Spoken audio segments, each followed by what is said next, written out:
recurring theme you've probably noticed about this channel is I cover a lot of people who talk outside of their area of expertise. Usually, I'm covering some creationist who is trying to explain why evolution is bad and dumb, actually. Usually, that creationist is some kind of engineer. I told you, Dave. I never lose.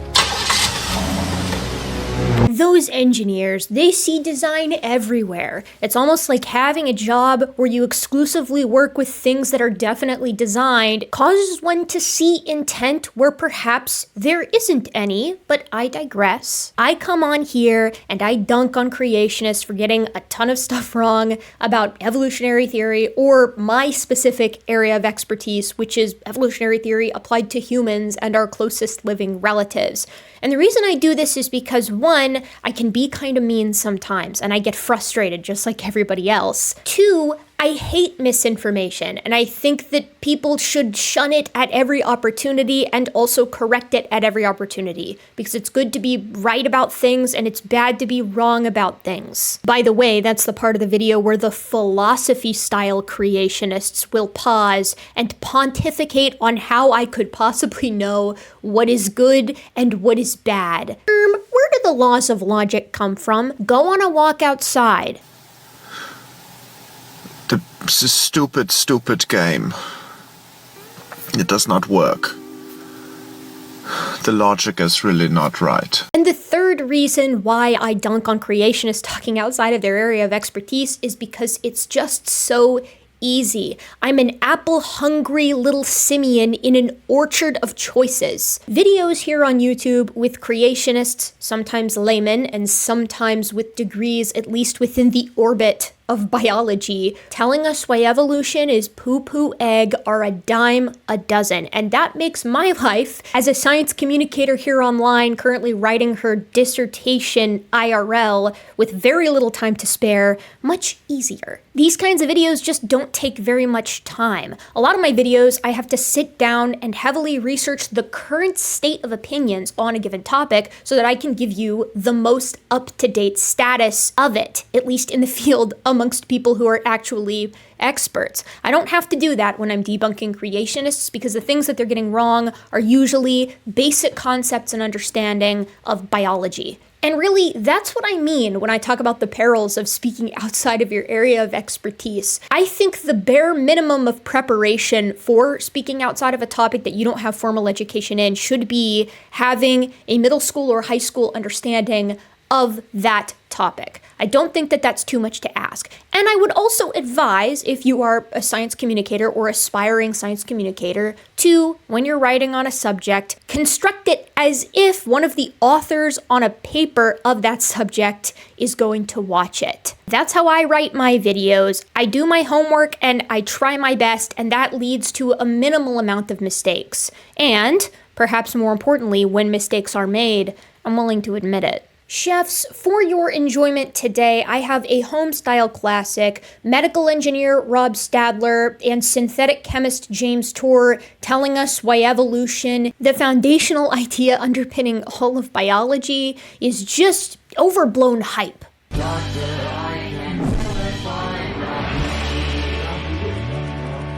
So I have something of a history with James Tour and Rob Stadler. Last year, I had a series of video exchanges. Myself, Dan Stern-Cardinal of Creation Myths, and Dave Farina made some videos clowning on their coverage of evolutionary theory because it was pretty incorrect. And James Tour and Rob Stadler responded to us several times over on James's channel. It was actually that series of exchanges where Dan and I got Rob Stadler to admit that his version of creationism is actually just untestable. It is non-scientific. There is no way to actually preclude it as a hypothesis. And you know, falsifiability is kind of one of the Popperian prerequisites to be considered scientific at all. But what I really want to focus on here is the crescendo to it all, where Dan says, I said to Rob, I'm trying to convey that there are two things I can do, and I want to make sure I'm doing the correct thing to address your request, which I understand to be defend your claim that this paper disproves separate ancestry. I can justify the distribution itself, or I can justify the technique, but it's not worth it to do both. Jumping down, so I'm asking you to be clear. Is it in principle possible for this test to work? And then the highlighted part is the key thing here.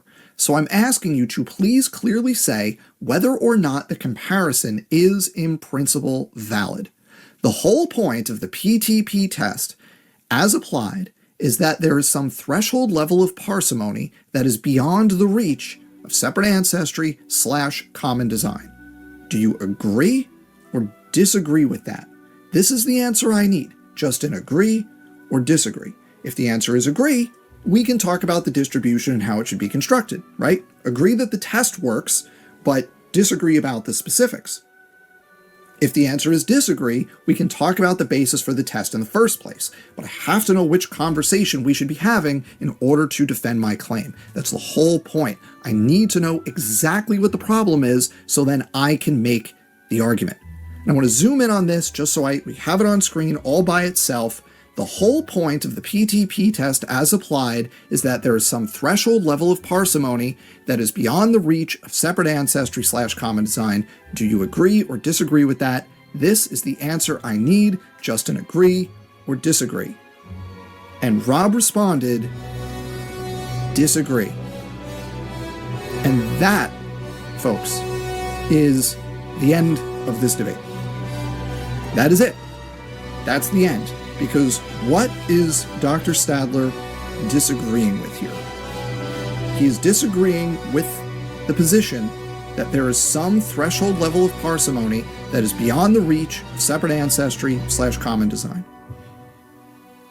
There is no level of parsimony that is unachievable via separate ancestry. In other words, it is a completely untestable, unfalsifiable claim. Who would win? A carefully put together argument that is well researched and backed by heaps of irrefutable evidence. That's funny and also interesting because in the following video, Dr. Stadler is going to present the creationist concept of the forest of life up against the conventional science, the tree of life, common descent, evolutionary theory, etc., as two hypotheses which can be evaluated by testing the predictions that they each make. He already admitted that his model can't be falsified, so it really doesn't matter. And Rob responded, disagree. Outside of the fact that it's fascinating to me, I think he's doing this because he realizes just what a bad look it is for creationism, that they don't have a model that can be rigorously investigated with anything empirical. God could have always just done it that way. Like, just to be abundantly clear, in the comments section where Dan was talking with Rob, Dan asked him point blank, is there any pattern that we could possibly see in nature that would preclude this sort of forest of life creationism model that you've got here? And Rob Stadler was like, no, God could have just done it that way. Disagree. God could have just done it in a way that looks identical to evolutionary theory, but just isn't because it makes me feel kind of gross and icky that I share common ancestry with the rest of life on Earth. This is a common theistic evolutionist W, where science-affirming Christians just look at the natural world and they're like, oh, it looks like evolution happened? Guess that's just another wonderful force of nature that God utilizes to achieve his goals. I suppose another way you might put this is that Rob Stadler has been reality mogged by the theistic evolutionists and other science-affirming Christians. But before we get started, I need to share with you what I find so frustrating about this duo of James Tour and Rob Stadler talking about evolutionary theory at all. Obviously, it's irritating that Rob Stadler has no background in evolutionary theory. He's, again, a medical engineer, and he's coming on and talking about evolutionary theory, and as I will remind you later on, is getting a lot of stuff wrong. But it also bugs me that James Tour has a lot of people to pick from, and he chooses Rob Stadler to come on and explain the flaws of evolution to him, a concept that James Tour has admitted he doesn't understand very well. This is something that he's been public on. He's like, evolution's not my thing. I don't really get it. I would love it if someone would explain it to me. I have not spoken that much on evolution because I know more of the chemistry than I do of the biochemistry. And so I've tried to stay in my lane in that regard. And, one day I might step in the evolution waters and take that down too.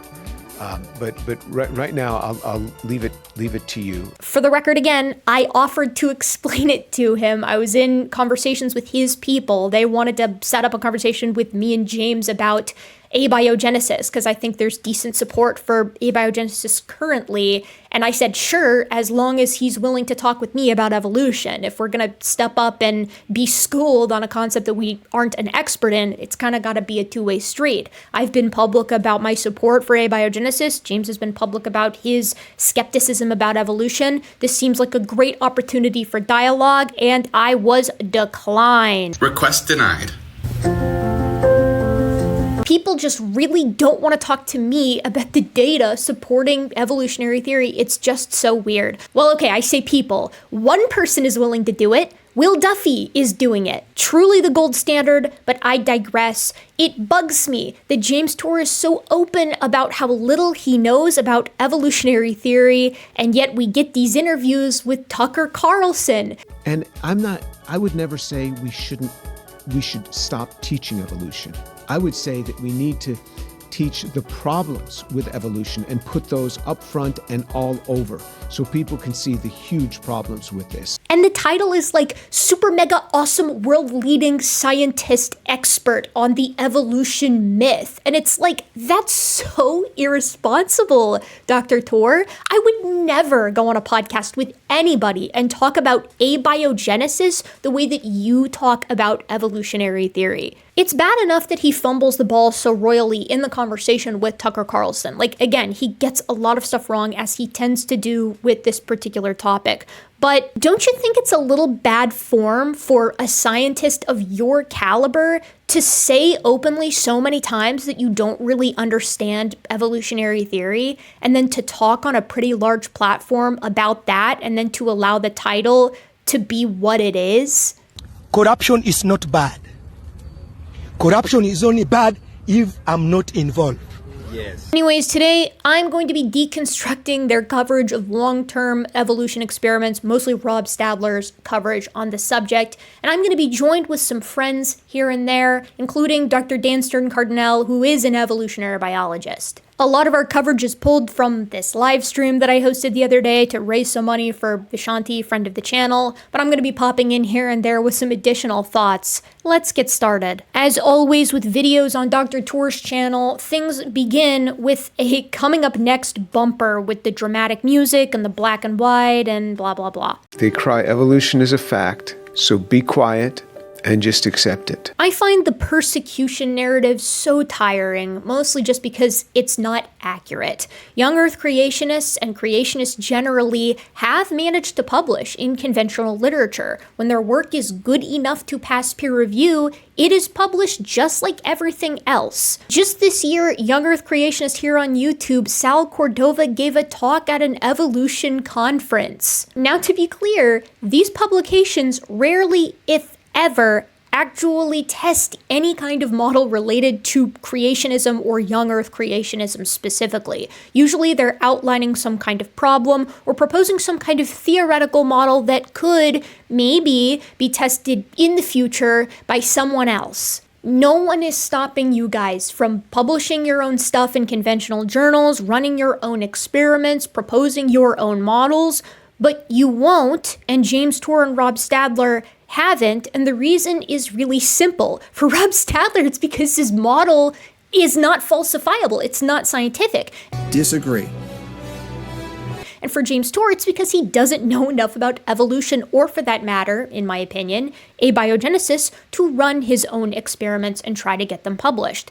I have not spoken that much on evolution because I know more of the chemistry than I do of the biochemistry. And so I've tried to stay in my lane in that regard. Thousands, if not tens of thousands of papers by hundreds, if not thousands, again, if not tens of thousands of people are published every single year related to evolution, testing it directly, using its assumptions to make correct predictions about the future, to transform the medical or agricultural industry. From microevolution to macroevolution to common descent, these ideas are perpetually tested, and they persist because they work. They're useful to us. I'm not talking about some kind of anti-God atheistic evolution. I'm talking specifically about the fact that things do seem to have descended from a last universal common ancestor, and that does include humans. That's what's happening in the literature and in industry.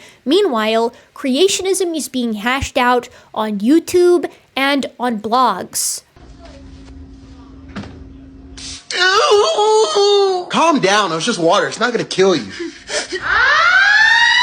What I'm saying is, put up or shut up here, guys. There's real problems with some of these models. And in fact, this Darwinian random mutation and natural selection, that has actually gone away. The definition of evolution continues to evolve.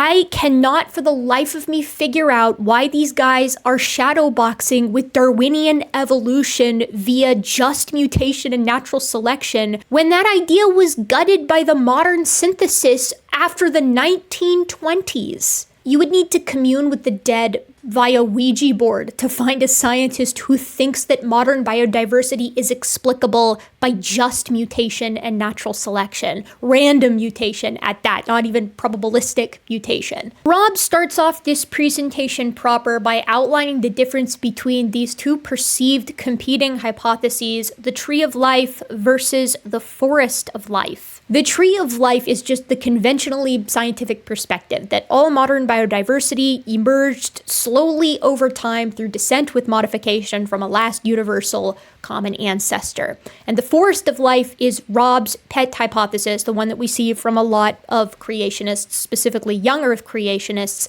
that God created sort of archetypal kinds of critter in the Garden of Eden, and that those archetypal kinds went on to diversify. I want to start off by a little bit of reflection on a previous presentation that I made here, where we were talking about the tree of life as one hypothesis for how modern life came to be. And this is all life coming from one common ancestor through the process of evolution.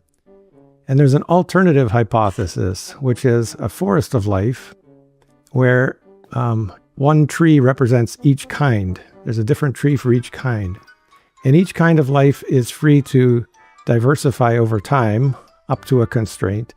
And perhaps the most famous example would be wolves that can diversify into all the dog breeds we have today. Now, this is fairly transparently a young Earth creationist concept, which is something that Dan pointed out in our panel. Now I see Rob is doing his young Earth thing, even though, do we talk about how Rob and James are young Earthers? Because they totally are. But let's take this logic a little bit further using a clip from the last video I made covering Rob Stadler. Creationists do not accept common ancestry. Instead, they believe in something called separate ancestry, which is what it sounds like. It's this idea that 6,000 years ago, if you're a young Earth creationist, or sometime in the misty annals of history, undescribed and unknown if you are an intelligent design advocate or an old Earth creationist, God created archetypal kinds of animals, the sort of forebearer of all of the subsequent members of their group. So God creates this archetypal cat and this archetypal dog, and from those archetypal progenitors,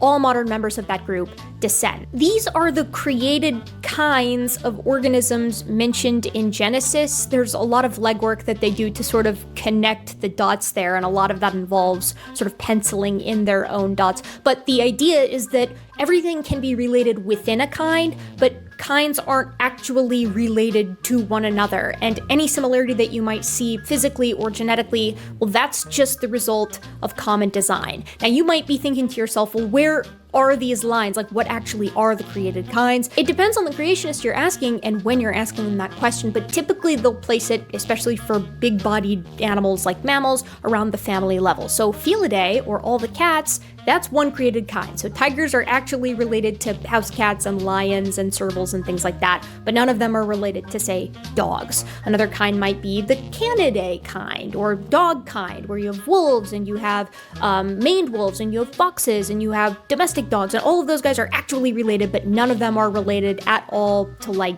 bears. The created kinds concept, or when you try to consider it scientifically, baraminology, attempts to appeal to people's intuition, because I think anybody can look at a dog and a cat and be like, yeah, those are two different things, and so it's easier for creationists to look at them and say, yeah, and they're not even actually, like, related at all. Anything that you see similarity-wise, like the fact that they both have hair or 4 legs or whatever, that's just common design. But the second you look at this even a little bit closely, you begin to notice that it's actually very stupid, much dumber than perhaps it seems at face value. For instance, if kinds are at the family level, this implies that lemurs aren't actually related at all to sportive lemurs, or that walruses aren't actually related at all to fur seals, or that pouched rats aren't actually related at all to regular rats. Now, that's obviously goofy in and of itself, like on its face already, but they also have a problem because another family of animals is Hominidae, and that's the great ape family that contains, you know, chimps and bonobos and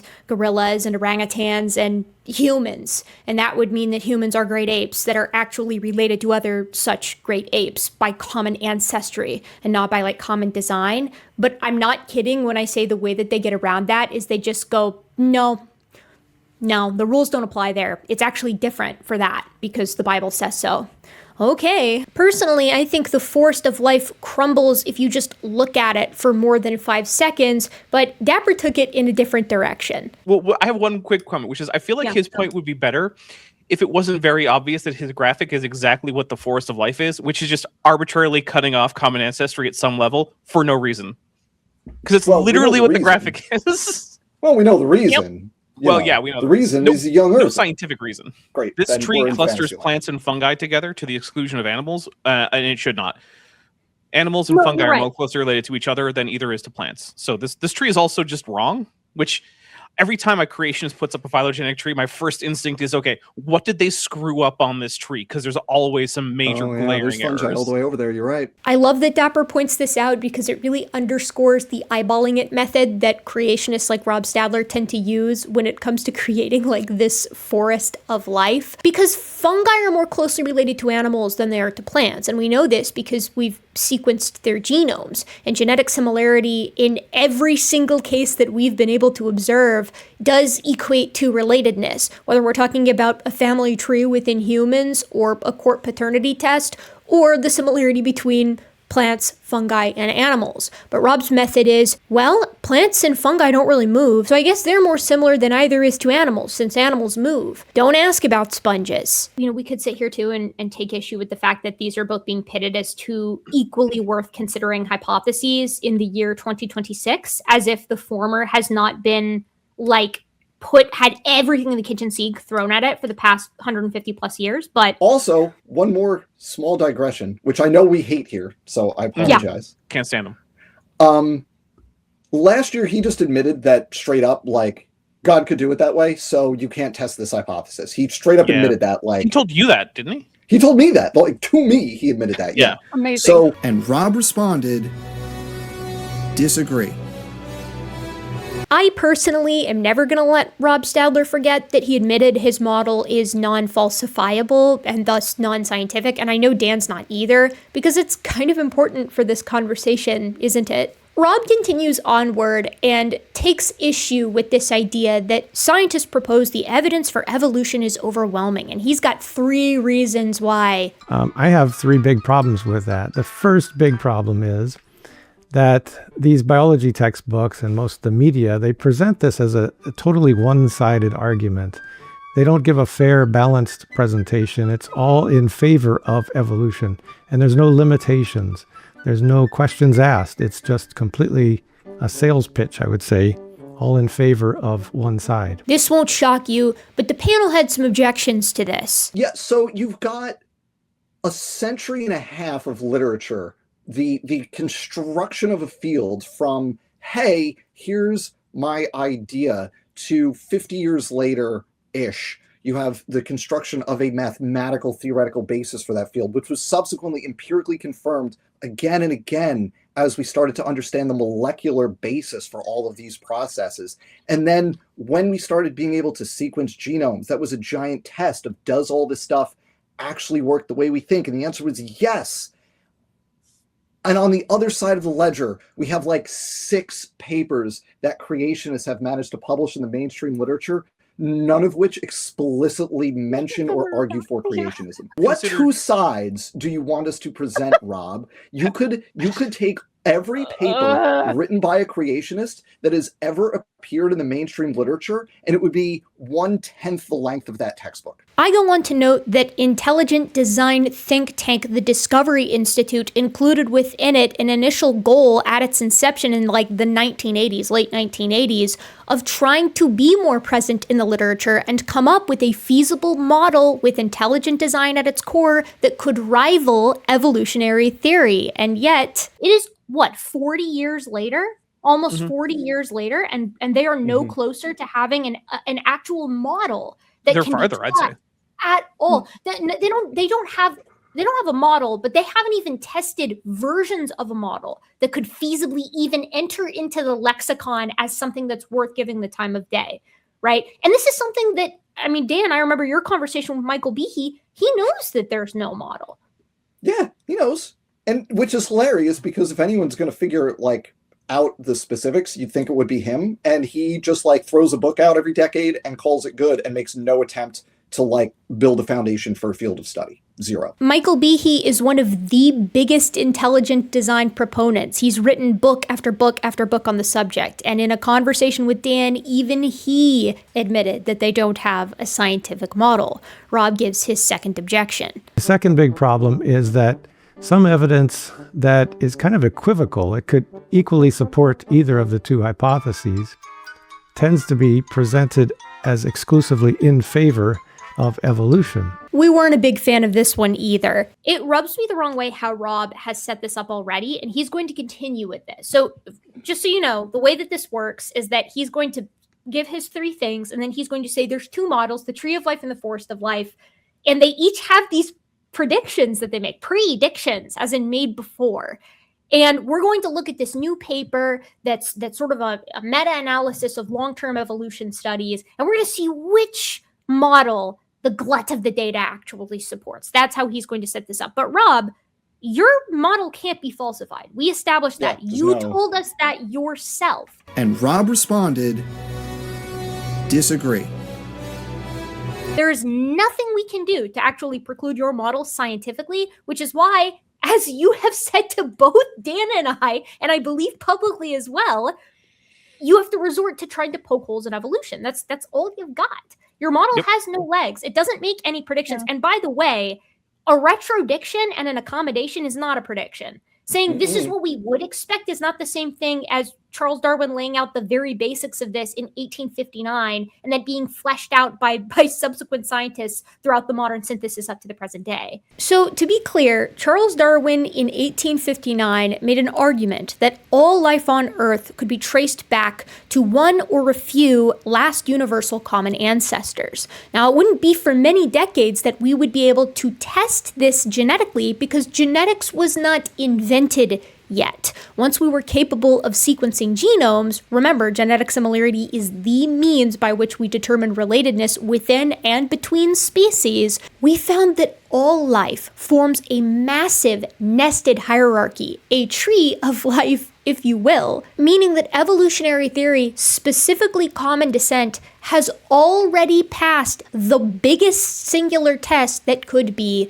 applied to it. Dan elaborates further. But what he's doing is indistinguishable from like any random young earther on YouTube where they might say, oh, well, our model is compatible with that observation just like your model. It's equivocal. Therefore, you can't use it as evidence for either side. So one, he's just doing like the most boring, like bottom of the barrel young earth creationist apologetics here. But also, just in terms of just like how science works, he's wrong. Because you have an observation, the nested hierarchical pattern, and that is an explicit prediction of evolutionary theory that was fulfilled once we were able to sequence the genomes. Now, you can say that your model of creationism is compatible with that pattern, but he explicitly said to me that there is no pattern that is incompatible with his model. Therefore, you can't take any observation of that pattern as evidence for your model. If they're all compatible, then none of them can be taken as affirmative evidence. Whereas for our model, it's an explicit confirmed prediction. That's what makes it evidence for evolutionary theory, but not evidence in favor of his creation model. But Rob Stadler sees the nested hierarchical pattern of life genetically in the functional and non-functional portions of the genome, and then also morphologically as kind of agnostic to the question of common descent versus common design. But I would say that that evidence, that particular type of evidence, is equivocal. It can support either side. Yes, Rob is arguing that the nested hierarchical patterns that we see that evidently display descent with modification, that's actually not what it's displaying, because a common designer could have just designed things to look that way. Dapper does not agree. That process doesn't result in nested hierarchies. You know how we can tell? Exactly. Because you can't actually take designed things and turn them into nested hierarchies. But with undesigned things, like living organisms that have common descent, have common ancestry and descent with modification, you can. You can also do it with things like manuscripts that are written by different scribes who are copying to create different, manuscript families. You can also do it with languages, which descend from ancestor languages with modifications as a result of changes to grammar and sound and phonotactics and all that stuff. All of these cases in which there's no overarching design, but there is descent with modification, you get hierarchical trees. With intelligent design, you fundamentally don't, unless the person doing the design is trying to mimic a non-intelligent design process, like your Tolkien making up Elvish languages by artificially evolving languages forward through time to make the appearance of a non-intelligently designed thing. So unless God is just a trickster who doesn't want us to think that life is intelligently designed, life does not indicate intelligent design in the terms of having a nested hierarchy. Vishanti correctly points out that creationists only ever seem to support this common design hypothesis with inanimate objects, things that don't ever reproduce. Not one of them, not a single one of them will ever use an analogy with a living creature. It's always inanimate objects, and those don't reproduce, champ. And then I, with wonderment that Rob is trying to present nested hierarchies as agnostic evidence after admitting that his own model can't actually be falsified when it comes to that specific concept, ask Dan a question. Dan, do you think I'm actually asking, do you think he memory hold our entire interaction? Like him saying that right now, that he's talking about this couch specifically within our exchange. So this is the Baum et al. Stuff. This is the nested hierarchy that we see in all primates specifically. And he's saying here that could support common design or common descent because a designer might reuse parts. Would he artificially program in fake histories, Rob? Because otherwise we're talking about last Thursdayism. It's species level separate ancestry if that's what you're proposing. But we went over this in just excruciating detail at so many hours over the course of multiple hours. I know he has to understand this, or at least at some point he did understand it. So him repeating this now strikes me as, and I'm sorry to say this, Rob, a little bit dishonest. Because I think you do know the difference. And I think you're saying this for James Tour's audience and for James Tour, not for the people who are going to be watching this. Because you knew we'd watch this. You give a little wink and a nod about that later on. We had some back and forth with some people who oppose us. And they were saying that because the DNA of modern life and looking at different types of life, you see a hierarchical, nested hierarchical structure, or a lot of correlation in the DNA. So we have a lot of correlation with chimp DNA and a little less correlation to gorilla DNA and so forth. And they were saying that that's very strong evidence of common ancestry. In fact, they went as far as to say that this disproves separate ancestry. This is just antithetical to where we were at and what you agreed to months ago. Yeah, this is months ago. It's almost a year ago at this point. This is the beginning. Now we're back at where we were like last March or April or whatever. and then that conversation continued all through like into the summer of last year, which again, I want to emphasize culminated with me finally like pulling freaking teeth. But I finally said, is there a pattern that you could see in the modern day that would be incompatible with your common design hypothesis? And he said, no. Which means there is no evidence at play here, right? If there's no distinction to be made between this pattern and that pattern and the degree to which they support your hypothesis, then you can't consider any of them evidence, right? Then you're not doing science, because God could have made it that way. And what we went through over this long exchange was first correcting his misunderstanding and misrepresentation of that 2016 paper. But then second, going through the reasons why, even if you build in the pattern at the front end, you lose that pattern subsequently as evolution occurs. So either you have species level creation with the pattern and there's no substantial change between that and modern day, or you have ongoing intervention, which is untestable, complete, just last Thursday, whatever. So none of that stuff is scientific, and he is presenting what he is saying right now is the beginning of that, not after the months of it. So it's like that whole thing never happened. I think he's just going back to his script. We just keep bludgeoning Rob Stadler on this topic because it is just completely non-defensible. He is arguing, remember, that the nested hierarchical pattern that we see via genetics, the pattern that we see that unites all organisms into a tree of life, that could be the result of common design. Okay, but Rob also proposes that some groups of organisms are definitionally the result of common descent. For example, he accepts that dogs descend from wolves, something that we support using genomic sequencing and the nested hierarchical pattern that results. So Rob is arguing that some common descent is allowed within some organisms, but at some point that method just stops working, but he doesn't know where, when, or why that is the case, outside of his presupposition that the Earth is 6,000 years old and that God is directly responsible for modern biodiversity with no influence from evolution. Everything we see, without, to my knowledge, a single exception, genetics is reflective of ancestor-descendant relationships, and your genomic similarity will recapitulate your family tree. That works within species, that works between species. So to invoke some kind of magic reason why that isn't the case,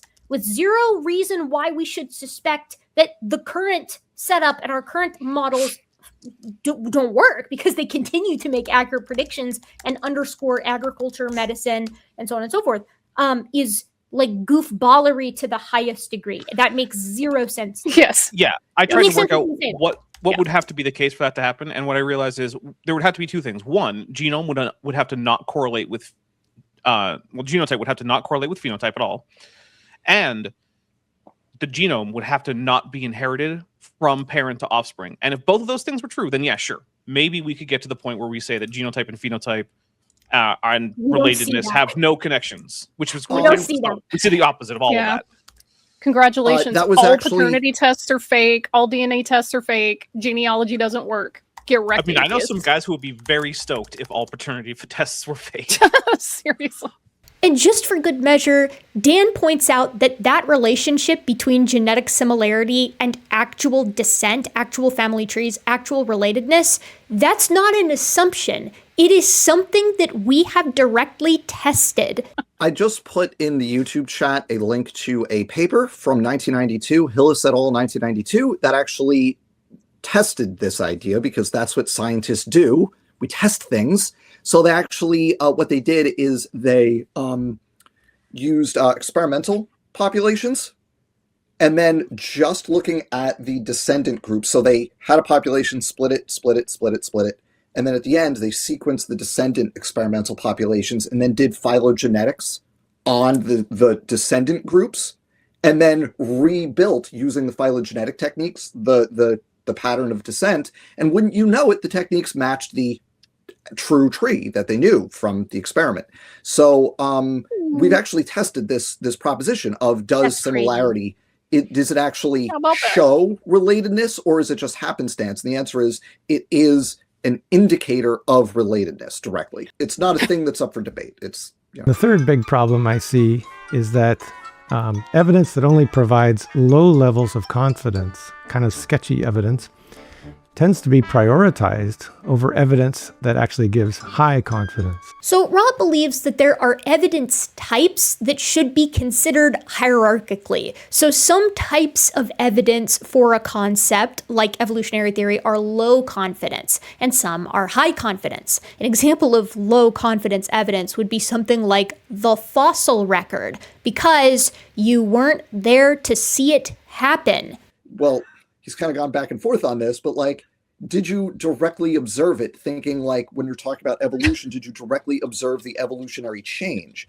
Now, from what I've seen, that just is what Rob thinks. He thinks that you need to observe the evolution of something in real time in order for it to count as high confidence science. And one more time, just the key lines, real short. Let's just put those next to each other and see how they compare. It's literally if a person doesn't actually physically see it with their eyes, it doesn't count. And I'm not trying to say here that you literally have to see it with your own eyes. You've got to find that common ancestor, and you've got to watch it evolve prospectively, directly looking at what it's doing. I genuinely don't know what to do with that. That is a work of art. At the same time, he will take a comparison of the genomics of those organisms in the present day and call that low confidence science. Let's listen to the panel. Sequencing the DNA and comparing them is a direct observation, right? You don't have to see the things evolve to make the observation.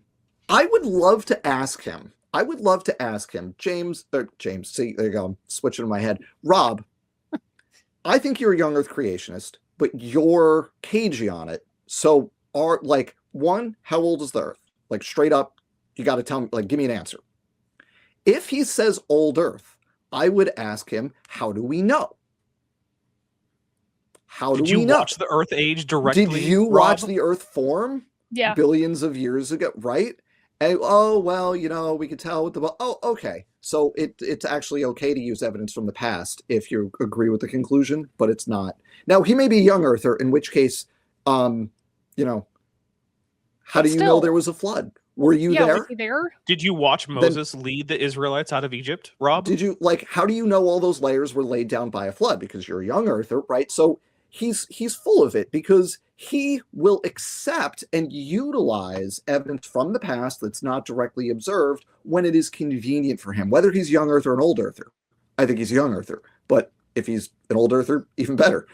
But when it comes to evolution or universal common ancestry, which he cannot accept, now that evidence from the past is no longer acceptable. There's a clear double standard here. I want to take a minute and add a small note on something that Stadler says about the fossil record in particular, because I study the fossil record, and so I have taken offense. Trying to answer a question like, did dinosaurs evolve into birds? That's a big scale evolution question. And using the fossil record to try to answer that question, we find that it's not something that can be repeated, because I can't take fossils of dinosaurs and I can't bring back dinosaurs and I can't see them evolve into birds. 2 centuries ago, Thomas Huxley, a strident supporter of Charles Darwin, made a pretty staggering proposal. He proposed that modern-day birds had evolved from something that was pretty similar to dinosaurs, an argument that he made on the basis of the anatomical similarities between modern-day birds and dinosaurs that were just then being pulled up out of the ground. Specifically, he pointed to the likes of Compsognathus. After this proposition, the best preserved specimen of Archaeopteryx was discovered, one with a toothed head covered in feathers with features of both Compsognathus and the more derived modern birds. Likewise, in the modern day, paleontologist Neil Shubin was looking for transitional fossils to link Sarcopterygian or lobe-finned fish and the amphibious-looking tetrapods that appear in the Devonian. He looked at modern-day maps and looked at the projections of what the world would have looked like continentally speaking during the Devonian, picked a habitat that seemed appropriate for this transition, hypothesized what that transition might have looked like, and then went out and discovered Tiktaalik, the fishapod that anatomically links Sarcopterygian fish and Devonian tetrapods. So before you go on, let me just clarify. By prospective, you mean that you are planning for things before you even begin the experiments, correct? Exactly. In both of these cases, and indeed many more, paleontology engages in prospective study by outlining first what we should expect to find if two groups of organisms are in fact related in a vague ancestor-descendant relationship, and then makes predictions on where we should find them. Then they go look in those places, and they find the transitional species. A prediction is made in the present, a prospective study is outlined, paleontologists go look for the specimens, and if they find them, that supports evolutionary theory. You do not need to watch evolution happen in real time to support evolutionary lineages that are proposed. The same logic, of course, applies to entire fields like geology or astronomy. Next, Rob sets up what I think firmly counts as a straw man by redefining what would count as evolution. Let's hear from the panel. Mostly me, but the panel. Now, I've paused on this next section so that you guys can see in prospective experiments how we can sort of assess evolution, like the common ancestry, the tree of life versus the forest of life. And he's saying that a prospective experiment can show change because of new functionality from random mutations in natural selection. Later, he's going to call that adaptation. And then James Tour's going to go, so not evolution. We'll get there. Of course. Gain through loss of function, which he's going to call devolution. Now, riddle me this, folks. How often have you guys seen the term devolution in the literature? I'm just curious. I don't know that I've ever seen it. Anyone? I don't think I've ever seen it. No? Yeah, me either. Nope. It's funny how that works because fitness gains through loss of function is also evolution. That is also because what evolution is a change in allele frequency within a population over time. So fitness being gained in individuals and then being passed on to offspring, that even if that results in the loss of an entire gene, that's going to simultaneously be evolution and a smaller genome, like a truncation of the genome, whatever. Number 3, adaptation through pre-existing functions. He has a question mark. His check mark means it favors tree of life. His X means it favors forest of life. And his question mark means it's agnostic. It's agnostic. Is that his way of saying exaptation? Is that what that is? It is his way of saying that, but he counts that as evidence towards it's gonna be true. Forest of life is. I think I think that's also gonna be like a gene duplication would fall into category 3, is what I expect. Yeah. Okay. I think he's gonna do I think he's gonna say that Lenski Sit Plus is category 3. Now, the reason he set up these opposing models, again, he doesn't actually have a model because his model can't be falsified, and that's required by science, so that he can go through a recently released paper, sort of cataloging a lot of our long-term evolutionary studies, and see whether or not the evidence that we have, the results that we have from these studies, supports common descent or common design, the tree of life versus the forest of life. This is the summary slide. So for the tree of life, he says that if you want to support the tree of life, when we look at these long-term evolution experiments, the prediction, if it is to support the tree of life, is random mutations in natural selection produces transformative new functions. All right, so spoiler alert, we do see this, and I'm going to bring up my favorite example later, and you guys can bring up yours too. But he has this in contrast. In the forest of life, random mutations plus natural selection may cause slight modifications. That is just also going to support the tree of life. So he has to add this extra little bit of the sentence, but cannot produce transformative new functions. So this is how he's going to say that we are going to assess long-term evolution experiments, which are notoriously capturing either very close related individuals via speciation events or microevolution, change within a species. So to summarize that, we want to separate these two hypotheses, and we're seeking new functionality through random mutations in natural selection that will come about through prospective experiments. So first, it's worth noting that the type of transformative evolution that Rob Stadler would accept is not the type that you're typically going to get from long-term evolution experiments. So he's sort of trying to set himself up for success here. However, I think part of the reason why he thinks that works is because he's defining what transformative is. And in doing so, he's excluding a lot of the really novel characters that we do see emerge, even in these short but long-term evolutionary experiments. Short in geologic time, long-term in the sense that we've been watching specific lineages of specific model organisms for decades. And I know you're wondering, how does he actually define what counts as transformative? Well, he uses an analogy that he thinks is helpful. So the challenge then becomes, what do I mean by transformative? How do you define transformative? Because where's the boundary for that? And I'd like to take a new kind of approach to that, which is to think in terms of getting a U.S. patent.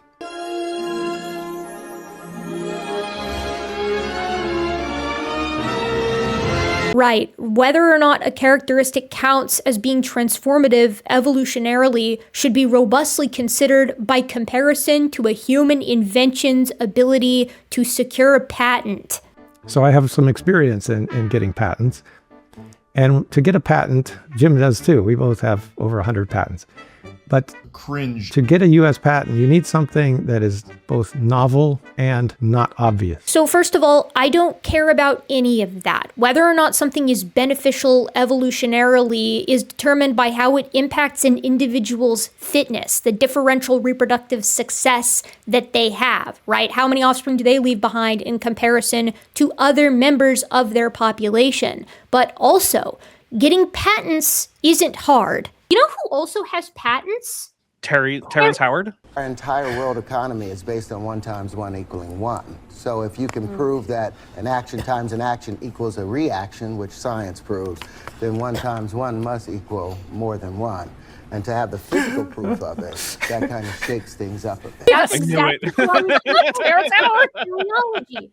Obviously, I'm being a little bit glib here. I'm sure getting a patent in the medical engineering field is harder than Terry patenting his weird shape, or at least I hope that's the case. But I want to highlight the silliness of making this comparison. It's exclusively to Stadler's benefit by defining evolutionary novelty or transformativeness in this way. But it's not functionally how biology works. So this, just so that we can get to the Lenski stuff, he says to receive, this is how you define transformative. He says to receive a patent, an idea must be novel and non-obvious.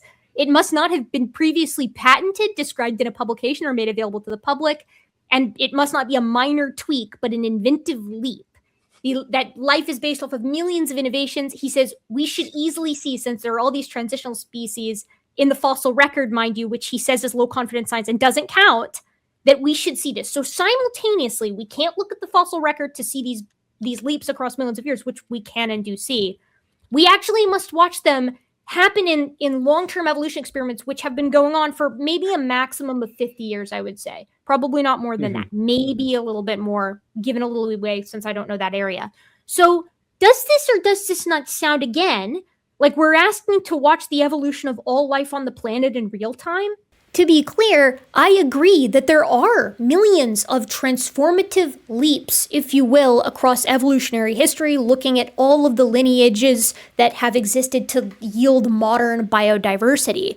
A lot of these transformative leaps are by modifying existing information. I would say the overwhelming majority of those leaps are by modifying existing information. And I'm using information colloquially here so that we all know what we're talking about. You can get a limb from a fin by modifying existing Hox genes, for example, or a protofeather from a scale. Those are transformative leaps, morphologically speaking, but they aren't transformative leaps genetically. They require modifying existing information in novel ways, the overwhelming majority of the time. Something that we have seen in in these long-term evolution experiments. But there are also transformative leaps which have occurred de novo genetically. For example, in gadded fish or Arctic cod, who evolved antifreeze blood from non-coding portions of their DNA. And the evolution of antifreeze blood in these polar cod did happen according to evolutionary theory, unless Rob Stadler wants to propose that the members of the family Gattidae actually aren't related at all to other fishes in the Gattiformes group. I already know that Rob is going to say that this specific example is actually design mutability. God designed them to evolve that feature, adapt to their environment with that feature when they needed it, and that this isn't actually the result of common descent. Okay, how do you know that? All right, I'm going to take us forward and we're going to get to this Lenski stuff, because the way that he does this is he pulls up the paper that I had earlier, which is titled Long-Term Studies Provide Unique Insights into Evolution. It's a 2025 paper by Stroud and Ratcliffe, published in Nature. It's a really wonderful review paper on like multiple different long-term evolutionary studies. And so what Rob is going to do is he's going to select 6 from there. And we're going to focus on the Lenski long-term evolution experiment. And he's going to basically explain why none of those count as patent worthy. And those 6 are, I don't even think I need my phone. The 6 are the Lenski long-term evolution experiment, Darwin's finches, the yeast multicellularity, the peppered moths, that's the last one that he does, guppies in Trinidad, and there's one, and fruit flies. Those are going to be his 6 examples. None of those exhibit any type of novelty or patent-worthy innovation. None of them count as evolution. So I briefed the panel on what Rob is going to do for the remainder of the video.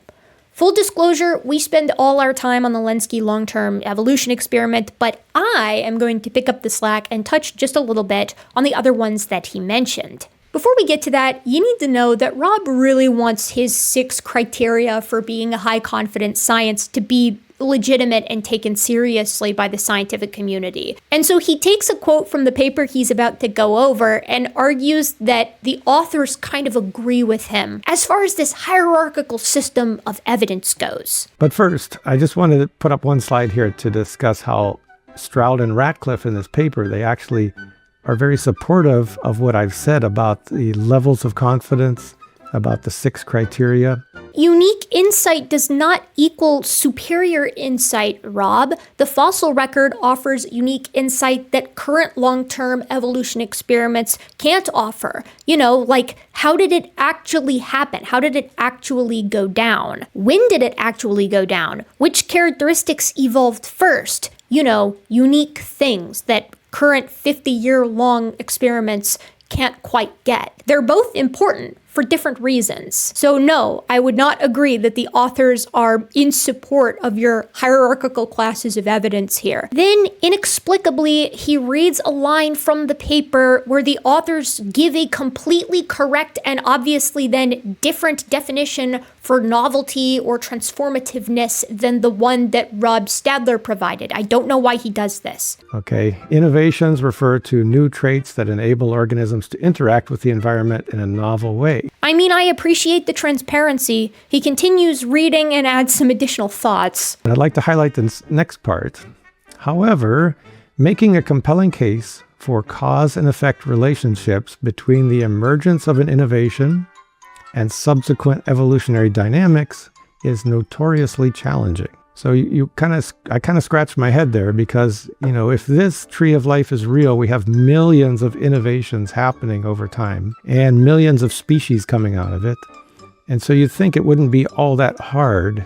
It shouldn't be notoriously challenging to demonstrate that happens. It's not. That's what the fossil record does, and what these long-term evolutionary experiments and many short-term ones as well demonstrate is possible. So we show that it's possible in the lab, and then we go forth, make predictions, and find the transitional forms that actually span this gap. I think the reason he's scratching his head is because he's misunderstanding what the authors are actually saying. They're trying to establish a causal relationship between the emergence of an innovation and the evolutionary dynamics that surround that. not that these innovations happened. What types of mutations most commonly yield novelty? Duplication and neofunctionalization, or point mutations on existing genes? How do these then go on to proliferate? Is it natural selection exclusively, or do the other mechanisms also play a role? That's the evolutionary dynamics impacting the emergent innovation. And then, at long last, we get to the Lenski long-term evolution experiment. But all is not lost here, because they say, here's our champion. Our champion is the most complete investigation of evolutionary innovation comes from the long-term evolution experiment of E. coli. Let's hear from the panel. Right away, that's wrong. That is not even the best, like, that's wrong. And sure, these authors can say that that's like the best example of evolutionary novelty, whatever, but that's wrong, because you've got one type of bacteria adapting to the same environmental conditions since 1988.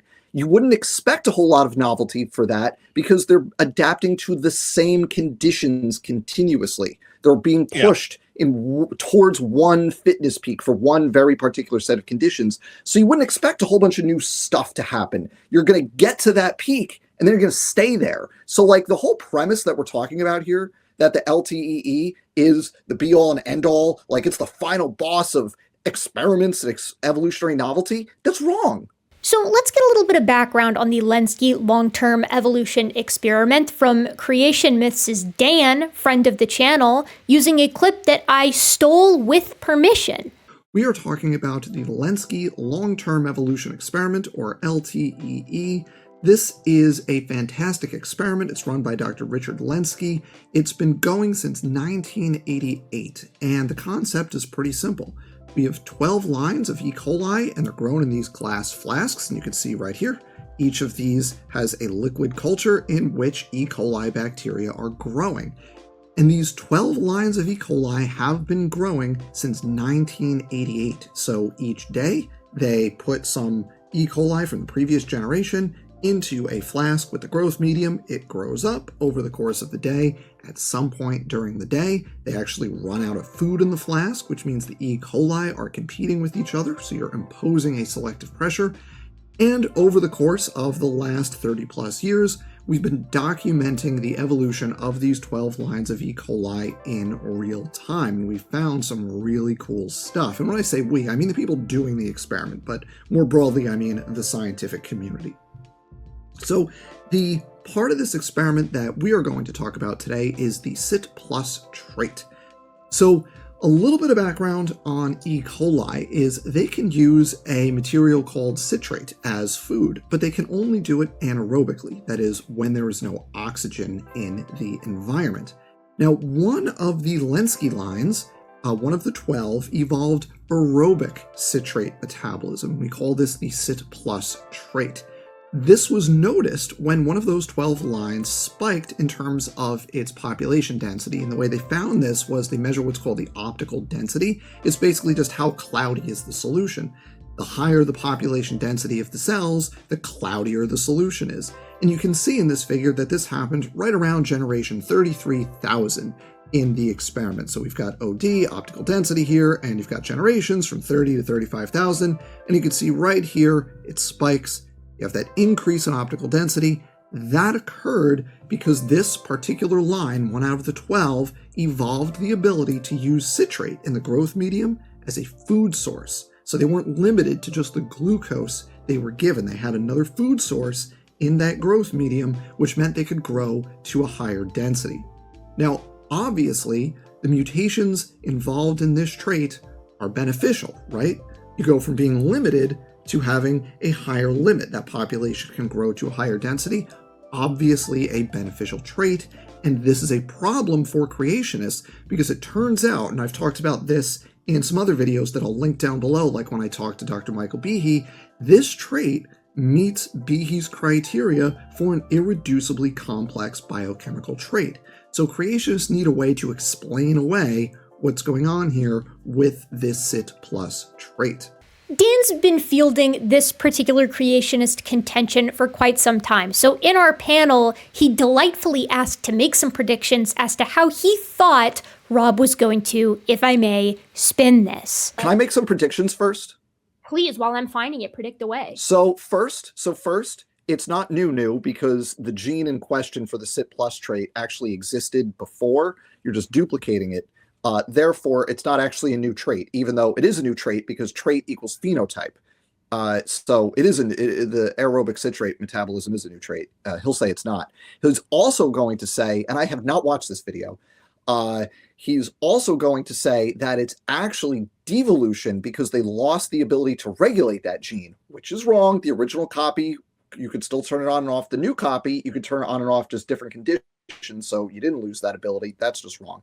And then the third thing he's going to say is this is also turns out not even good because there was this one paper this one time that showed a higher mortality rate in the CIT+ population. And he might even use the phrase die off. And that is just a misunderstanding of how ecology works when your population density goes up. So that's what I think he's going to say. I have one more prediction to add. He's going to reference the Van Hofwegen paper where Scott Minich, I don't know how to say it. The DI guy is the author. And they're going to be like, look how easy it is to actually evolve this if you force them to, right? If you impose a selective pressure as opposed to just let them do it. That's not the point, guys. Now, Rob likes the concept of the Lenski long-term evolution experiment. It seems to meet his criteria for a good prospective study. All prospective, all repeatable, all directly measurable. It's all high confidence stuff. Unfortunately, as we see happen a lot in these videos, James is going to chime in and the two of them are going to get some stuff incorrect about the basics of E. coli and this experiment in particular, and it's going to tick Dan off. So how long is an E. coli generation? They went through about 6 to 7 generations per day. And it actually could have been more, but they put it in a media that was limited, in how much glucose was in there. So they kind of ran out of gas, and they could have generated more than that. Right. Yeah, because I think most bacteria will double every 20 minutes. And so they slowed it down to 6 or 7 a day. Yeah. So let's just ballpark that to 10 a day for 80,000 generations. It's 30 plus years. 80,000 generations. Effing learn something first. You can, under super optimal conditions, if you get bacteria into the exponential phase of their growth curve, you can maybe get them below half an hour, maybe for a generation.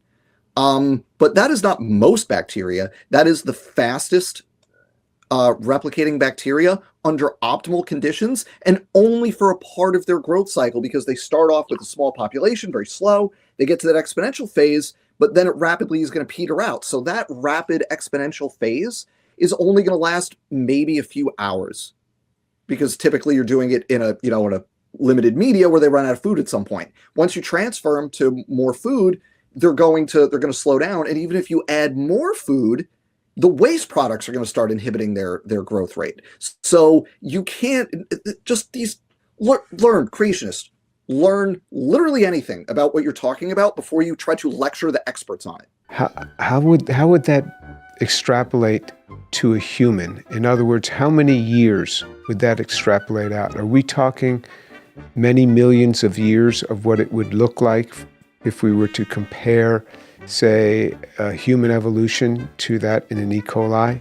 I don't like this comparison because the thing is, humans and bacteria don't reproduce in very similar ways. And so comparing a generation of a bacterium to a generation of a human, it's just not a great comparison in my book. And I get that he's probably doing it for like his audience of other non-experts who are also not experts, just like these two aren't experts.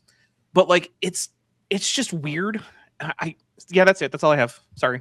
Stadler outlines the basics of the Lenski long-term evolution experiment, and then he pulls a bunch of quotes from different biologists who are saying what an important study it actually is, naturally, specifically highlighting Richard Dawkins, as they always do, because they think he's like the evolution god or whatever. And Richard Dawkins described this as a beautiful demonstration of evolution in action, new information entering genomes without the intervention of a designer. So a lot of hype there. Mm-hmm. Richard Dawkins actually published this in his book, The Greatest Show on Earth, about 3 years before the actual DNA analysis came out. the DNA analysis of what happened here. Well, I suspect he didn't have anything else to highlight.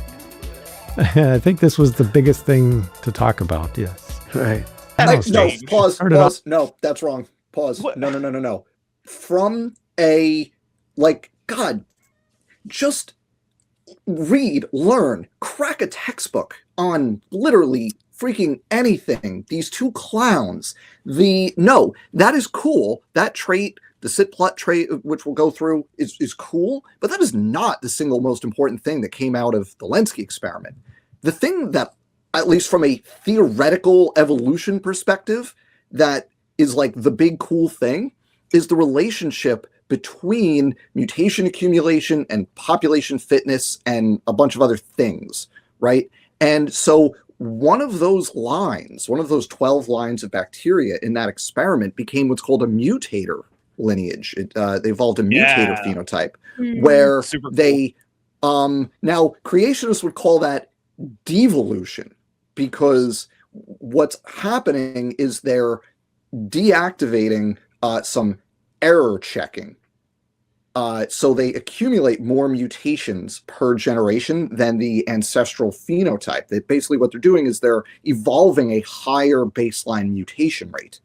And what happened in those mutator bacteria is their fitness compared to the ancestor. All of the 12 lineages got better. If you look at the graph, it starts at 1 as the relative fitness, and it goes up to about between 1.7 and 2-ish as the relative fitness. But if you break it out by the 12 lineages, the highest one is the mutator lineage. It has the highest relative fitness of all of those lineages, showing how by exploring more sequence space, by trying out more different mutations, you actually find more beneficial genotypes than you would otherwise find.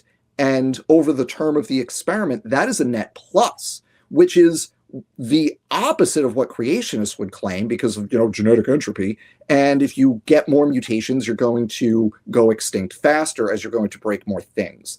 And because, they would say those mutations are slightly deleterious, you can't get rid of them, they're going to accumulate, and eventually you're going to die. And just from a theoretical perspective, that finding has way broader implications and is way more interesting than the CIT+ finding, even though the biochemistry and the mechanism of the CIT+ stuff is really cool. But in terms of learning about how evolution works, the mutator lineage is way cooler than the CIT+ lineage. One thing that you're going to notice throughout the rest of this video and forever with all creationists until the heat death of the universe is that they don't know what fitness means. Right? Dan alluded to this earlier, but this is going to be a reigning theme with the nature of these bacteria, because to them, any change in the genome is degradation of the genome, which means it's deleterious, which means it's a decrease in fitness. But that's not how fitness is defined. So they're going to get into this here in a second, and we're all going to have something to say about it. But please keep in mind that the definition of fitness is it's an individual's relative ability to reproduce and leave behind offspring compared to others within its population. And it's differential reproductive success. That's it. Anything that gives you an edge on that is going to necessarily make you a fitter individual. That makes Sal sad. Right. Yeah. Sal does not like this, but I don't really know what to tell the creationists on this. They want us to change the definition of fitness. It's been the same since Darwin. Truly, I can't help you. It's like flat earthers wanting to change the definition of gravity so that they can make the flat earth make sense, Rob's going to do some more summarizing, and I'm going to speed him up since he talks for about a minute and a half, and then we're going to hear Dan's critique. They tried to make a big deal of it. They talked about evolutionary innovation has 3 mutational stages. It's kind of dramatizing this situation. You have the first stage, which is potentiation, and that means you have some random mutations pop in that are kind of setting the stage, opening the door for innovation. And the second stage, actualization, that's where the big mutation happened that started this new function, the big innovation. And then after that, you have the third stage, which is refinement, where some other mutations come in to optimize, to tweak it so it's just fully optimized. You get the full benefit of it. And Stroud and Ratcliffe, they cite that paper, and they basically agree with this, and they say that the value of the long-term experimental framework here is unquestionable. By reviving ancient populations that happen to be frozen, but they revived them from the freezer at different time points in the LTEE before the evolution of citrate consumption, so before 33,000 generations, It was discovered that the ability to evolve this innovation was contingent upon several previous genetic changes. That would be your potentiation going on. And that occurred after approximately 20,000 generations. So there's a lot of discussion here about how complicated this was, how many mutations were needed, and how this innovation took some time and some complexity to it. But that's not the full story. So three things here. One, he keeps saying something very basic, very wrong. That the new trait was citrate metabolism, which is not the trait that evolved. The new trait is aerobic citrate metabolism. E. coli can metabolize citrate anaerobically, that is, in the absence of oxygen. The new trait is the ability to do so in the presence of oxygen. So that's one, and Rob has got this wrong multiple times, and he's saying it enough that we need to correct him on it. So that's one. Two, he's not disputing any of the stuff that was described there, which is good because that paper accurately describes what happened. Between 20,000 and 30,000 generations, there were 2 mutations that occurred. And without those 2 mutations, the subsequent gene duplication would actually be harmful to the bacteria. So you need these 2 mutations that are neutral in order for the duplication that allows you to utilize citrate aerobically to actually help you. If you don't have the earlier mutations and then the duplication occurs, it is strongly detrimental and rapidly selected out of the population. That is just an accurate description of like what happened in this experiment.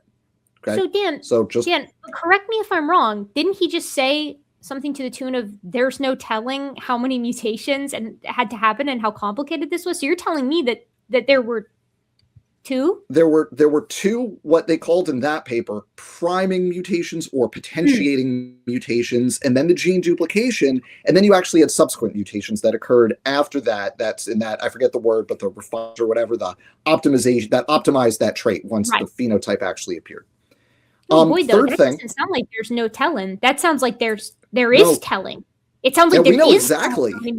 We know exactly what was required and the order in which it was required, in part because of the paper I predict he's about to mention that was able to evolve this trait much more rapidly.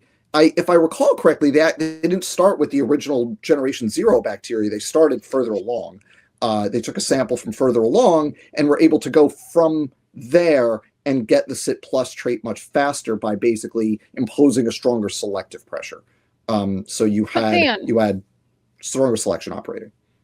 But Dan, you don't seem to understand. First of all, nuh-uh. And second of all, God just gave the E. coli bacteria the ability to metabolize citrate.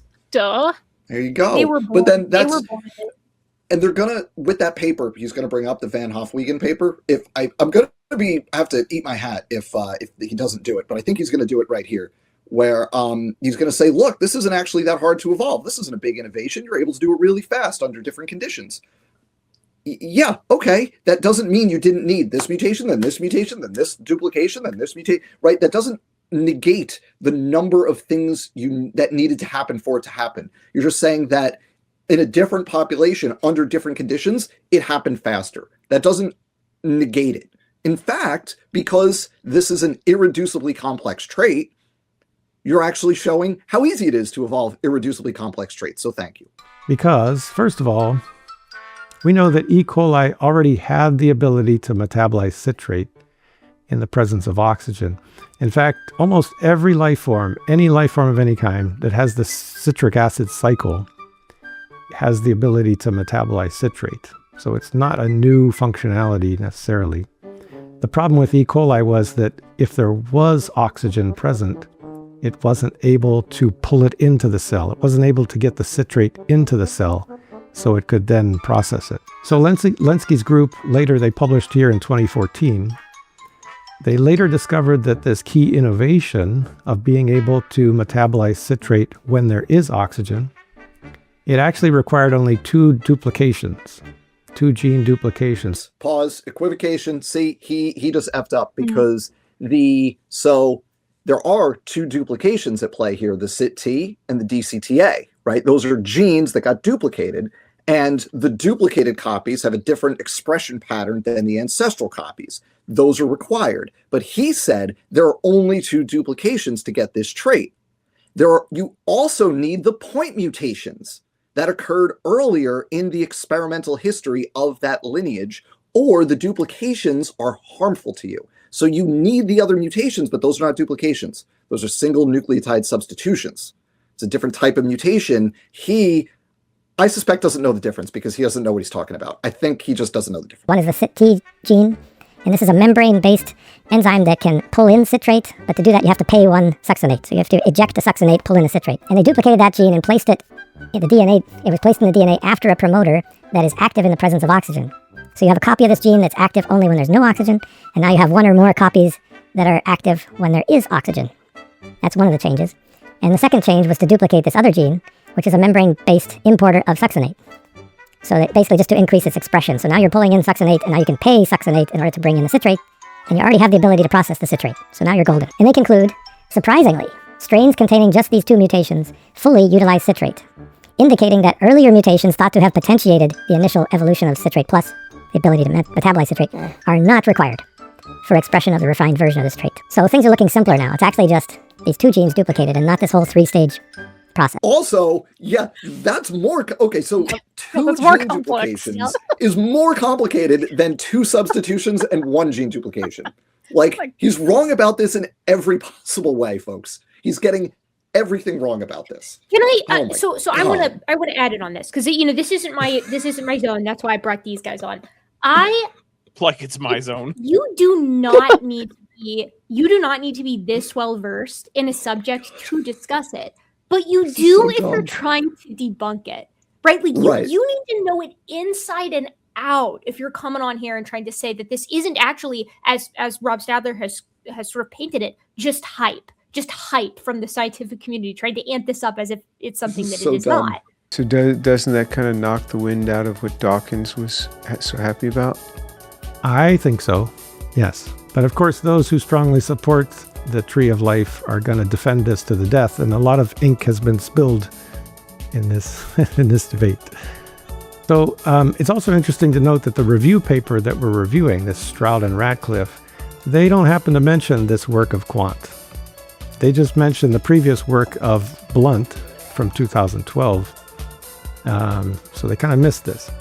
And there's also even a later paper by Van Hofwegen et al., 2016, where they repeated this, and they made it super clear that it's only these two genes, need to be duplicated or amplified in order to get the job done. So duplication and amplification are two distinct things.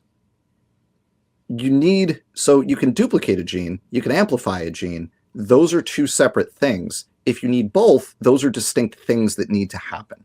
Different steps. Right. Those are separate steps. Just want to clarify that for people. Those are distinct events. And their conclusion is kind of interesting. They say a more accurate, although controversial interpretation of the LTEE is that E. coli's capacity to evolve is more limited than currently assumed. And remember, this is kind of the champion that Stroud and Radcliffe has. This is the best they got. Yeah, bacteria. I pulled up the Van Hofwegen paper, which Dr. Rob Stadler either didn't read or is deliberately misrepresenting, because I have this paper handy. I have highlighted it and annotated it because, of course, I have. And I just want to read a couple of short passages for everybody. Do you want to share your screen, Dan? I can just put it up on screen. Yeah, let me just put the paper up for y'all. And let's see if what the paper says is consistent with what Rob just said. So this is the paper, Van Hofwegen. Scott Minnick over here is a Discovery Institute guy. Just FYI, here, I'm going to make this bigger for everybody. There we go. That's good. So here's the line. Here's the line that I think Stadler is mostly quoting. Unsurprisingly, it is from the abstract, because of course it is. We said amplified CYT and DCTA loci followed by DNA rearrangements consistent with promoter capture events for CYT. So Stadler doesn't know what that means, because those are separate things. The promoter capture event refers to the duplication of CYT. So it exists here in the genome, and then it duplicates, and now it exists where it used to and in a new place under the control of a new promoter. But the amplified CYT and DCTA loci, that means mutations happened first, and then the duplication happened.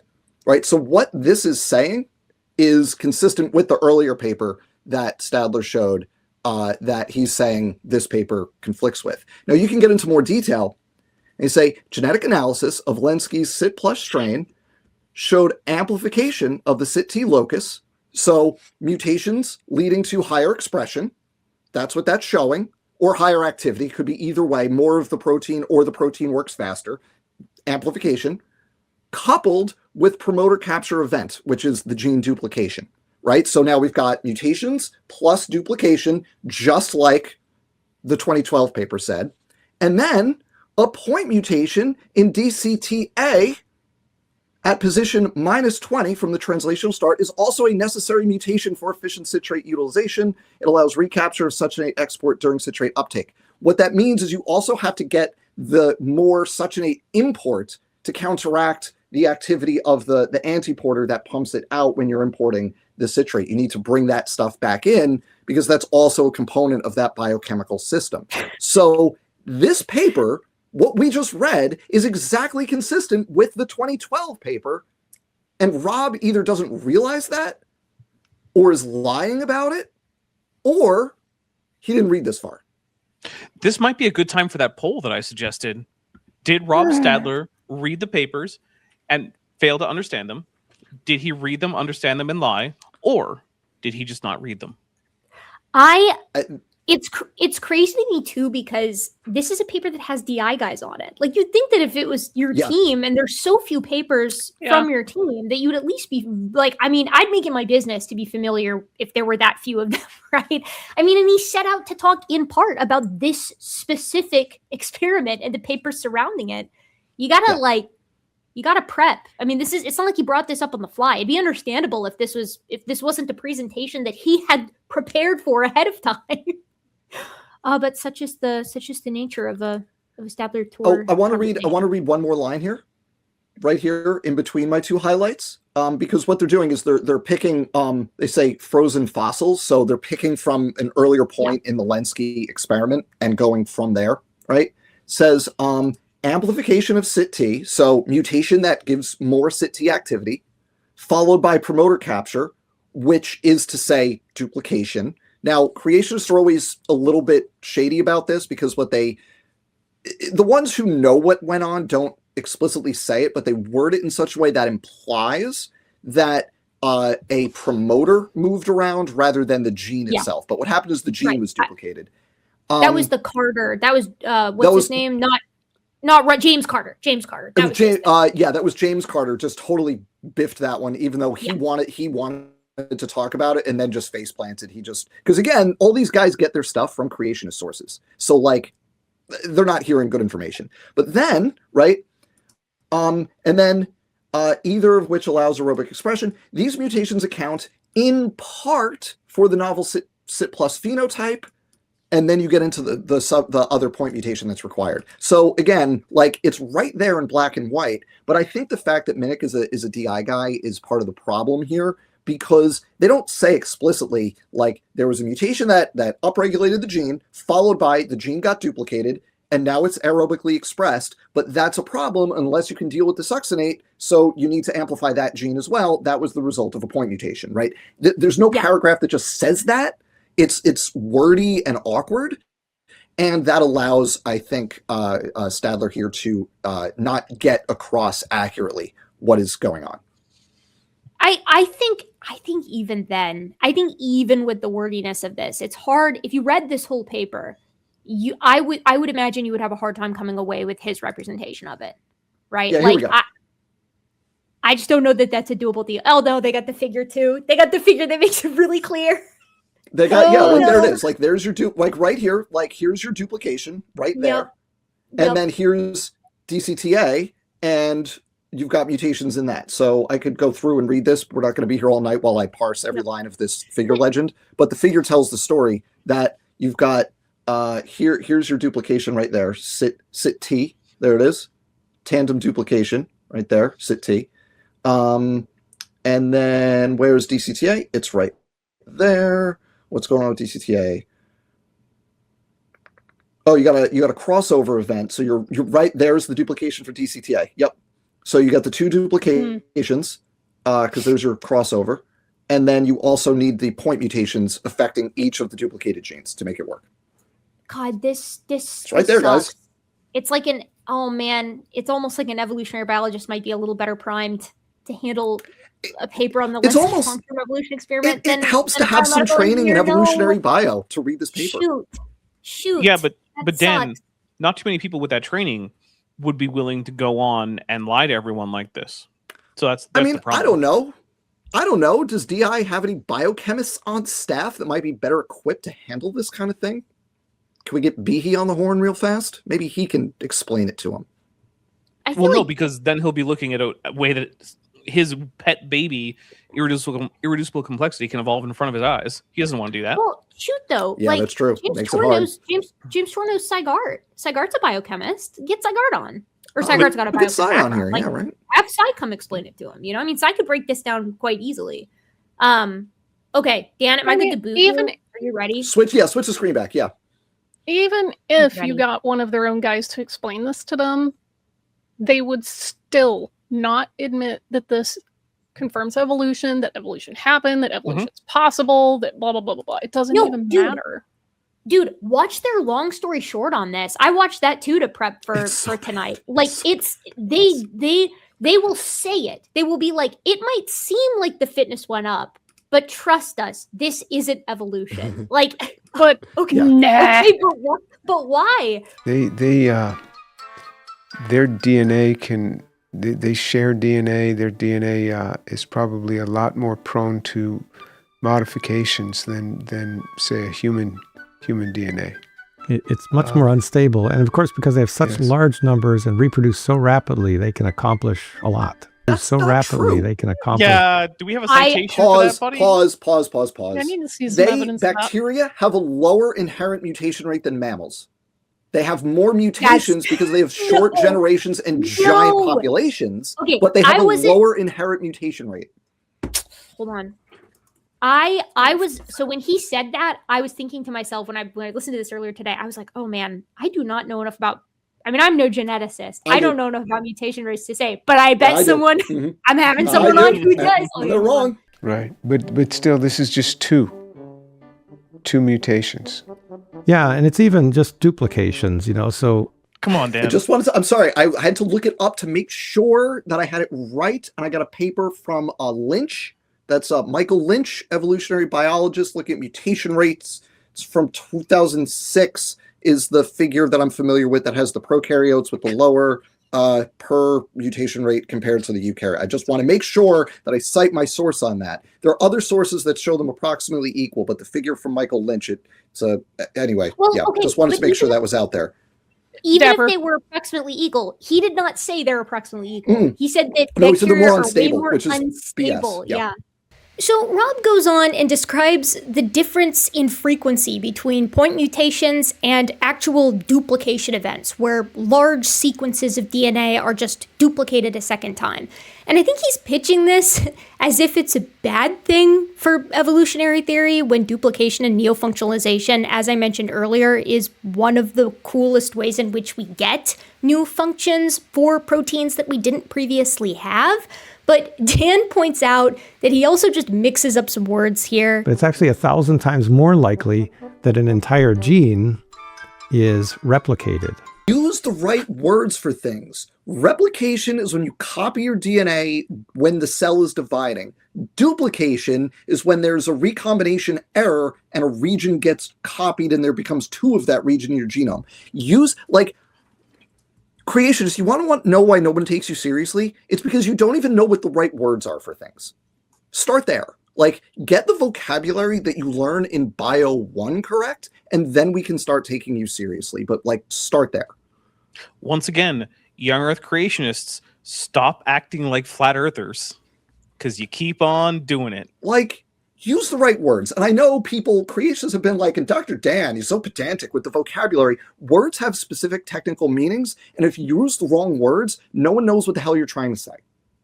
Well, and it matters. It matters because of the goal here. If this was just two people discussing the long-term evolution experiment by Lenski, and they were just having a laugh, and they're interested in genetics, and they're interested in evolution biology, and so they're having a little conversation. That'd be fine. This is two people who are trying to show that the foundation of all of modern biology is BS, and that they have been hiding that from you, and that everything that seems to be support for it is a part of this concentrated hype machine to dupe the general public. You can't get basic stuff wrong, even if it's just vocab words, if that's your goal here. This, as Dan says, this stuff matters. It matters when you're trying to shift the paradigm. Yep. You gotta nut up or shut up on this. It's one of those basic things where if you don't know what the position is, you can't refute it. Yeah. Period. So it's a bit of a head scratcher why duplicating that entire gene of 1 or 2,000 is a common process. It kind of sounds like there's an intention there because you're copying the whole gene and not just a piece, a fraction, or a single nucleotide. 1943. What he just said was disproven in an experiment in 1943.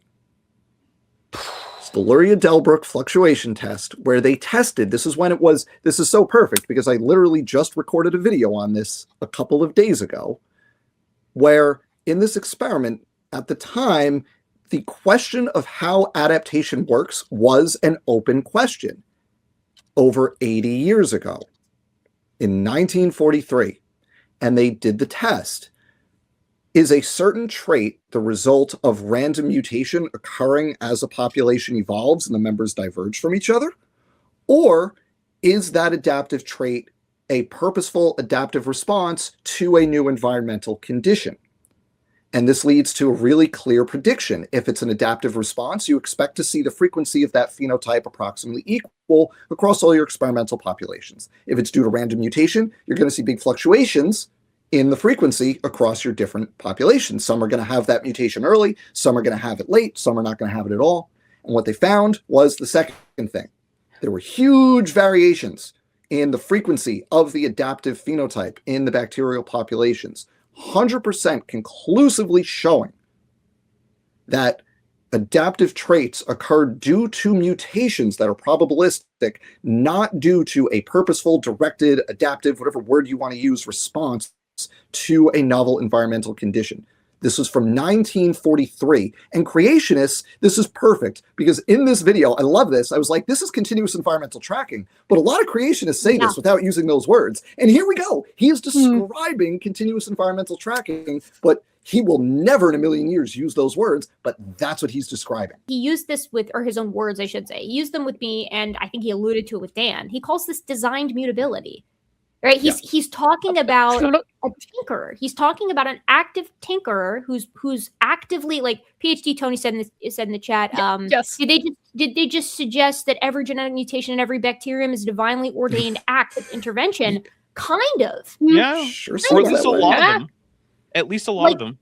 Yeah, I mean that's to me designed mutability, and every mutation is in intervention by God, like that. Those sure do sound a lot the same to me. So here's a quote from that paper that changes in gene copy number are among the most frequent mutational events in all genomes. And that's what happened in Linsky's E. coli. And there's a little more to the story too, because these E. coli that have quote-unquote evolved to be able to metabolize citrate in the presence of oxygen are actually devolving. Because, they already have the ability to metabolize citrate, but only if there's no oxygen.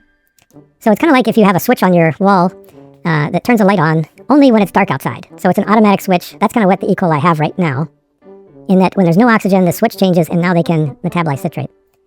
But now they have a second copy of this gene that can metabolize citrate when there is oxygen. So you have production of this gene with oxygen, production of this gene without oxygen. That's called constitutive expression, meaning that it's just constantly producing. And that's not always the best thing, You've lost control, basically, and production is kind of out of control. It's even worse than that, though, because he's wrong. That gene is not under constitutive expression. Constitutive expression means it's expressed all the time. The promoter, where the gene landed to, is not a constitutive promoter. It's still regulated. You can still turn that gene on and off. It's just able to be on under a different set of conditions. But the promoter that, I forget, it's like the RNK gene or whatever, is the gene that now it's kind of linked to in terms of expression. You can still regulate it. It's just regulated under a different set of conditions. I have tried to track down where creationists get this from, where they get this argument that it's now a constitutive gene, and I have not been able to figure out who said it first, but every creationist who talks about this makes that claim, and they are wrong. Dan, get RG down. It's not. He's just wrong. This is also like what Dan is saying is true. Like, long story short, did this too. The DI did this too. Yeah. Like this, it's they're framing it exactly like this every single time. The DI, or I guess long story short, but they're affiliated with the DI. They even have like this little cheeky animation where the bacteria is producing the thing after being beaten over the head with a mallet. You know, I mean, it's and the idea is that this is negative. This could be like, this could theoretically, under some circumstances, in some environments, be a bad thing. And they don't understand that that's fine. That's fine. That's okay. First of all, they're mischaracterizing it. But set that aside. That is how evolution works. Trade-offs, fitness landscapes. These are basic concepts that we teach to freshman undergraduates. You've got to get a handle on what fitness is, because otherwise you're shadowboxing. You're arguing with something that no one is saying. No one is saying that there's some kind of ultimate fitness, and he's going to, well, I'll do this. Also, I got to say, this idea of... another quote from that's silly. And Blunt, in a later paper, 2020, wrote this. However, we serendipitously discovered evidence of substantial cell death in cultures of a CIT-positive clone, such and such. These results indicate that the evolution of aerobic growth on citrate in the LTEE was associated with elevated mortality. So they're paying a price for having changed in this way. But Dan, are you 3 for 3? Did you get them all? I just want to say, are you not entertained? So when we step back and look at all of this work that Lenski did, we ask ourselves, is this actually innovative? So after all that, Rob is getting ready to bring down the hammer and say this does not count as patent worthy, as transformative, as innovative. And he just reads the quote from the authors of the paper, and also, again, Richard Dawkins, for some reason, where both of them are like, yeah, this looks like an innovation. This looks transformative. This is evolutionary novelty. And Rob's like, but I don't really think that it is. And it's like, okay. Well, Stroud and Ratcliffe described this as a major innovation. Richard Dawkins described it as, new information entering genomes. What do you think? Would you say that this is something that deserves a patent? I don't think so. I don't think there's anything novel here. I don't think there's anything not obvious. Okay. James chimes in to let us know that he understands at least what Rob is trying to say. That went on here, so. Right. It already had this ability under a slightly different condition, correct? That's right. Not a patent. Can I just give me a couple minutes here to just tear him a new orifice because please. So first, you cannot understand evolution without a reasonably basic understanding of ecology. You have to know some ecology for evolution to make sense. Those two fields go hand in hand. There's a concept in ecology called density-dependent mortality, where as a population becomes more dense, there are certain factors that cause mortality that increase in frequency.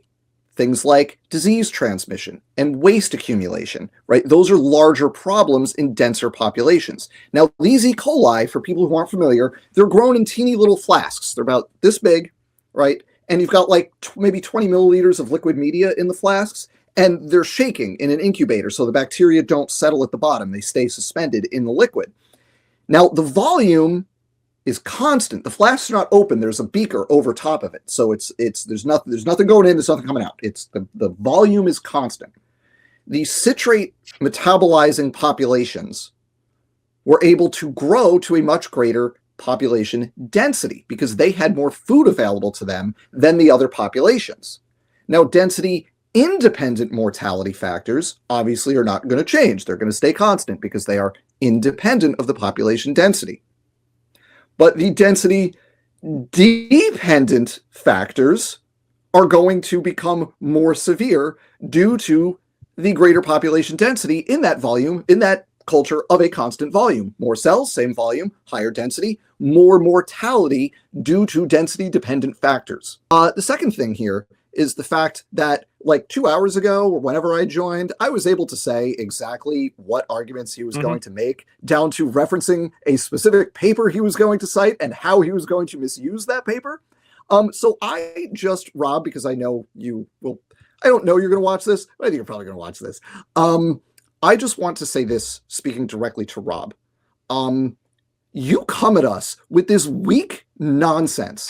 This is what you're going to do. You're going to quote somebody saying this is the best example of evolution in the lab, that this explains how evolution works, and this is the best the evolutionists have got.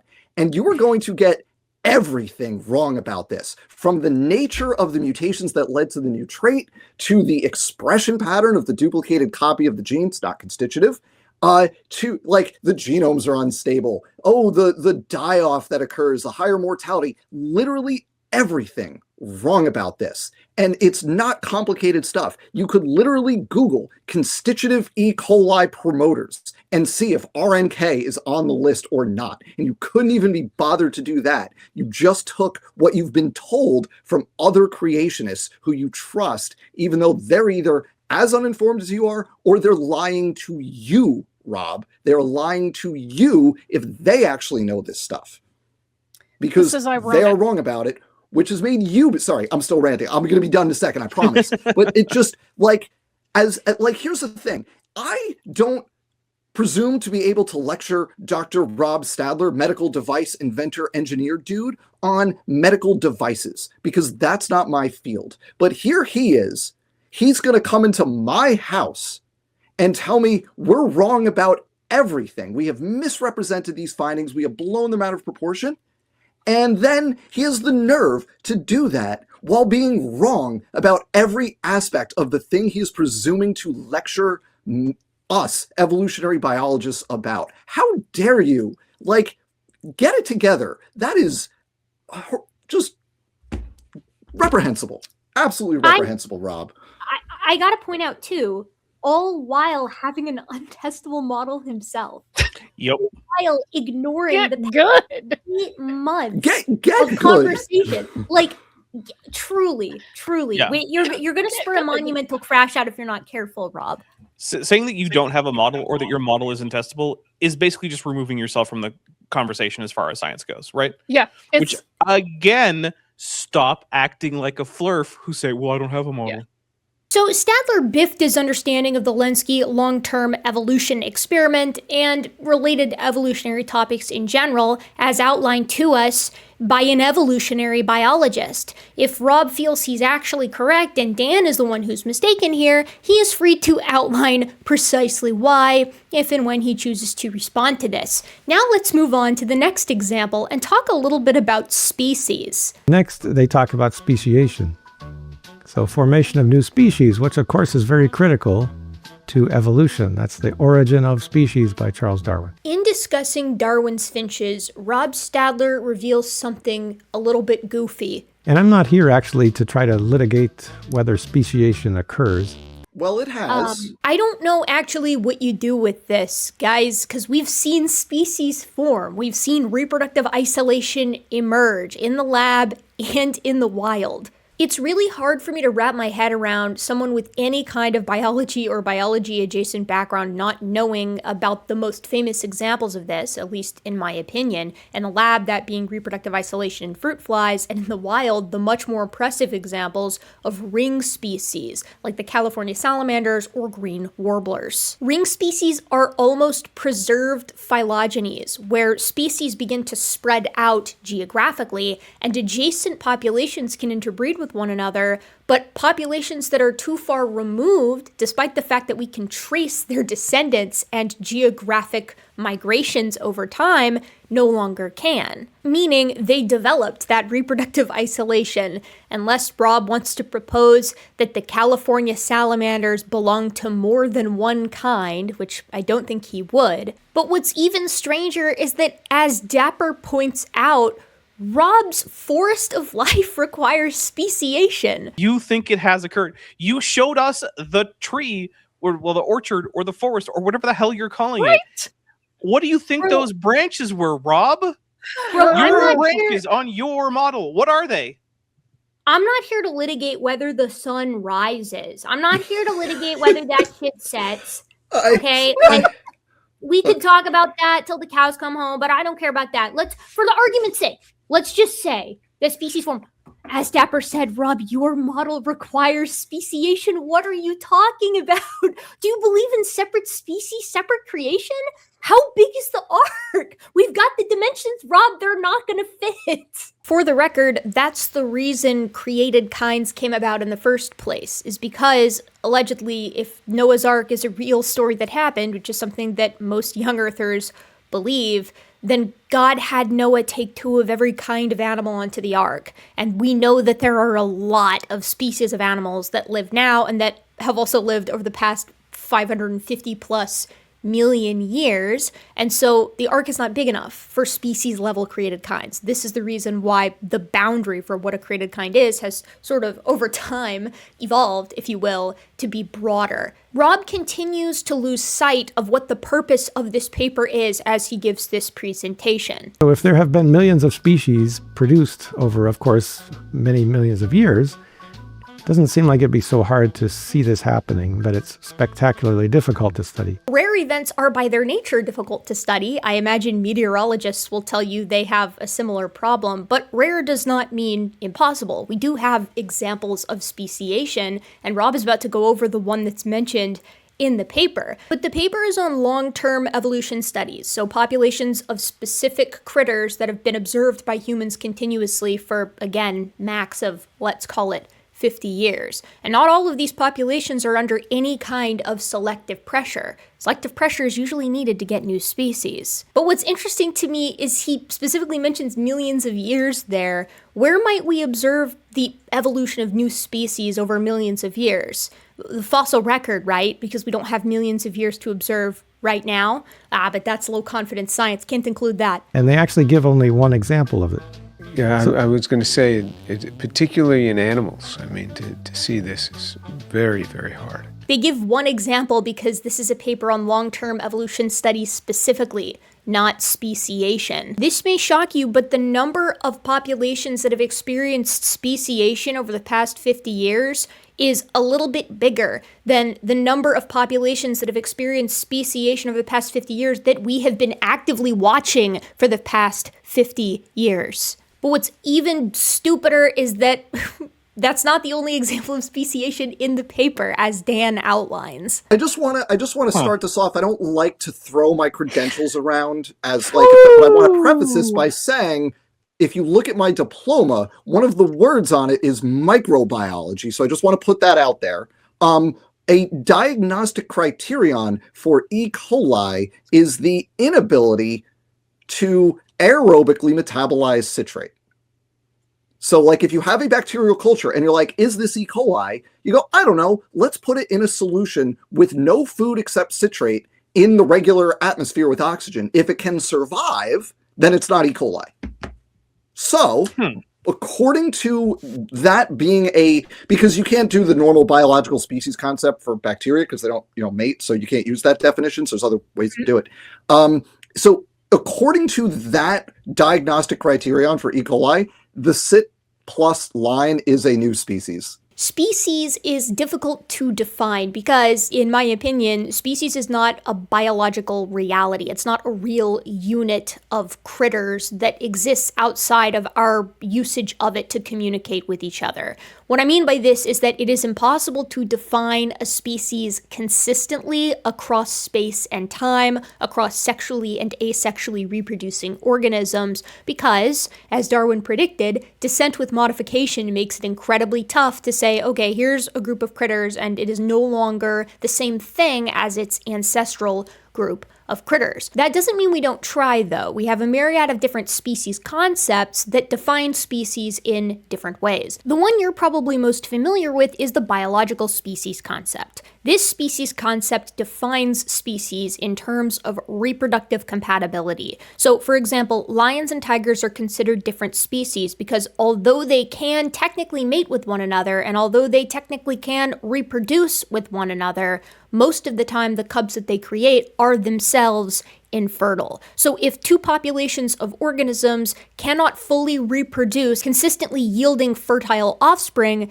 they're different species. Most creationists will sort of loosely adopt the biological species concept as the definition for their created kinds that Rob Stadler seems to believe in, since he's mentioned that phrase specifically. But that doesn't work either, because we've seen reproductive isolation emerge not just in living groups of very closely related species, but also reproductive isolation separates some of the members of created kinds that I suspect Rob would propose exist. I concur. I mean, the thing is, they don't know about a species concept that isn't the biological species concept, right? So like they don't know how to apply it to asexually reproducing organisms anyways. But even under the asexual, or excuse me, even under the biological species concept definition, we've watched speciation happen. We've watched it happen in the lab. We've watched it happen in the wild. I mean, the fruit fly example is wonderful. My favorite examples are salamander ring species and Ensantina, I think is what they're called, right? Where the warblers over in Tibet that have that ring species where the proximal portion of the ring are reproductively able to exchange genes, like they do gene flow, and then the terminal ends all the way around whatever geographic barrier it is can no longer reproduce viable offspring with one another. But Rob, you believe all canids are related. So Vishanti, here comes your maned wolves. Maned wolves can't reproduce with wolves. Bush dogs can't reproduce with wolves. Foxes can't reproduce with wolves, which means if Canidae, the dog kind, is actually a thing, you need this, but fast. You need this real but fast. On hyper, super, mega fast forward. So why are you wondering whether or not speciation is a thing that can even happen when you need it more than we do? What Rob says in a moment, I think, confirms that he ascribes to the biological species concept as this loose definition for created kinds. But that's not what I think he wants species in a secular sense to mean. I get the vibe from him that he wants species to be defined by some kind of vague evolutionary innovation. He wants species to be defined by his patent definition. And I'm not here actually to try to litigate whether speciation occurs. I just find that as I dig into it, I'm finding a whole lot less innovation than you might think. I want to get bonkered off the yoinky. What are you talking about? Then who might think? Who has ever proposed that speciation requires some kind of crazy innovative leap? No one ever, to my knowledge, and I read Zacho's 2016, if species were defined as Rob is sort of vaguely outlining here, there would be like 5 species total. Where's the evolutionary innovation between a lion and a tiger? Or between an African and an Asian elephant? Hell, between a zebra and an okapi? How about between a human and a chimp? Same bones, same muscles, same body plan, same regions of the brain, same organs. There really isn't any. These are fundamentally the same types of creatures. But the reason he seems so bent out of shape about this is because speciation is technically macroevolution, the thing that he wants to not be a thing. So therefore, in order to take down macroevolution being an obvious thing that we observe, he has to take issue with the definition of speciation so that he could say, well, that definition of speciation isn't legitimate, so we haven't actually observed macroevolution, only microevolution. Okay. Be very careful when you converse with creationists about evolution. They do this same exact thing with evolutionary fitness or new genetic information. They just change the definition and then argue with that instead. Rob is going to take issue with a real example of speciation via hybridization, which is a pretty uncommon way for species to form, if memory serves. Essentially, there's a population of finches living on Daphne Major, one of the islands of the Galapagos. A female from this population mated with an interloping male, a larger male from a different species of mainland finch that was blown there or washed there or whatever. He ends up on this island. He mates. This is a hybridization event between two separate species, and they have a clutch of eggs. Some of their offspring mate incestuously, and some of them mate with other females on the island. According to the paper, by the third generation, this new small population of larger finches that resulted from a native finch mating with a mainland larger finch, the big bird lineage, was reproductively isolated from other such finch populations on the island of Daphne Major, primarily due to incompatibility in mating and courtship habits. And they're claiming here in this paper that by the third generation that they were reproductively isolated, in other words, a new species. When I dig into the paper, again, I'm not trying to litigate whether speciation can happen, but I'm surprised how weak this is, because reproductively isolated seems like you could prove that by seeing if it's possible to reproduce. This is why having a biology background is usually a good thing. Being able to reproduce is not enough, according to the biological species concept. You have to want to reproduce, you have to actually reproduce, you have to be able to bring those offspring to term, you have to be able to give birth to that offspring or lay those eggs, and then those offspring themselves need to be fertile as well. They need to be able to reproduce. Nevertheless, it's likely that the founder population has already become reproductively isolated. Likely. Creationists hate careful language because it implies that the science might change. Science's greatest strength being its ability to adapt to new information. They don't like that. They like surefire things that are proven and immutable. Okay. Anyways, then he goes on to make this example. The point of this is that we have a claimed speciation event, which is one copy of DNA from the male, one copy of DNA from the female coming together to make a diploid, full life form. And it's a lot like if you were to make a new car by combining half of a Ford Explorer and half of a Lincoln Aviator, which is based on the Ford Explorer. They have the same foundational components. And you call that an innovation, a new species. So for those of you who might not be in the know, right? Like this is the trope. This is one of the oldest creationist tropes.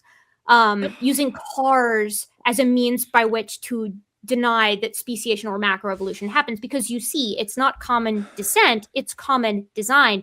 But here's the problem, Rob. The two things that you're saying, right, in this example, the Lincoln Aviator and the Ford Explorer, which are representing two birds, if memory serves here, he's talking about the Daphnia finches. Yeah, hybrid finch, Yeah. And so those also, under this car example, would be different designs, right? Because they're modeled after cars. The Lincoln Aviator and the Ford Explorer have different designers, right? They're not actually related by common descent. So is he saying Thank you. that these finches aren't related? Yeah, this is exactly where I was going with this.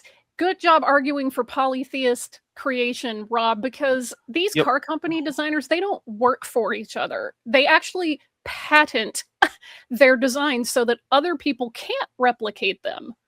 And I want to know who the El Elyon car designer is in this automotive divine council. Yeah, it's a classic. And just in case, for those of you who might not be in the know for this kind of thing, part of the reason why the common design argument doesn't work, and this is like a deep cut for Rob, because this goes all the way back to the bomb stuff from earlier last year, BAUM et al. From 2016, the statistical support for common ancestry looking at primates. They can't tell you where common descent begins and common design ends. Right? So they're happy to sit here and tell you that all of these things are common design, or the result of a common design, or having 4 legs or being able to swim or having wings or whatever. That's not actually common descent. They're not inheriting these characteristics from a common ancestor, but instead a common designer is reusing ideas, just as we see in humans. But they can't tell you where that stops, right? Did the designer step in and, to pull Vishanti's example again, create the maned wolf, or do the maned wolf and the gray wolf have a common ancestor? And this becomes a real shit show when you look at hominins, of course. Like primates make this a huge issue in general because of the Imago Dei stuff. But there's no model here. And that's what's so sweet about Rob using this particular example, because this is exactly the problem that he had last time too, right? We don't know where common descent begins and common design ends. It could have been anywhere. Maybe this is actually what he believes, and the different species of Daphnia are actually independent creations. Who is to say?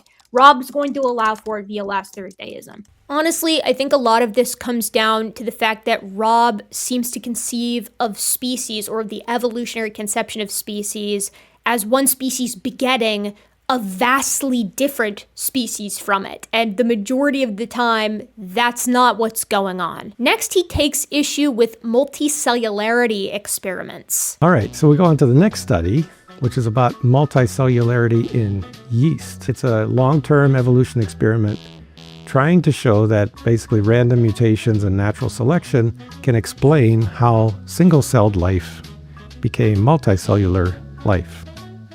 Be nice if you could show that, because that's a major transformation that happened in the so-called evolutionary process. So we've actually watched multicellularity evolve in a lab at least twice, once with these snowflake yeast and once with a green algae. The selective pressure in the former was the water itself and how this yeast actually settles out, and the selective pressure in the latter was predation, exposure of these green algae to a predator.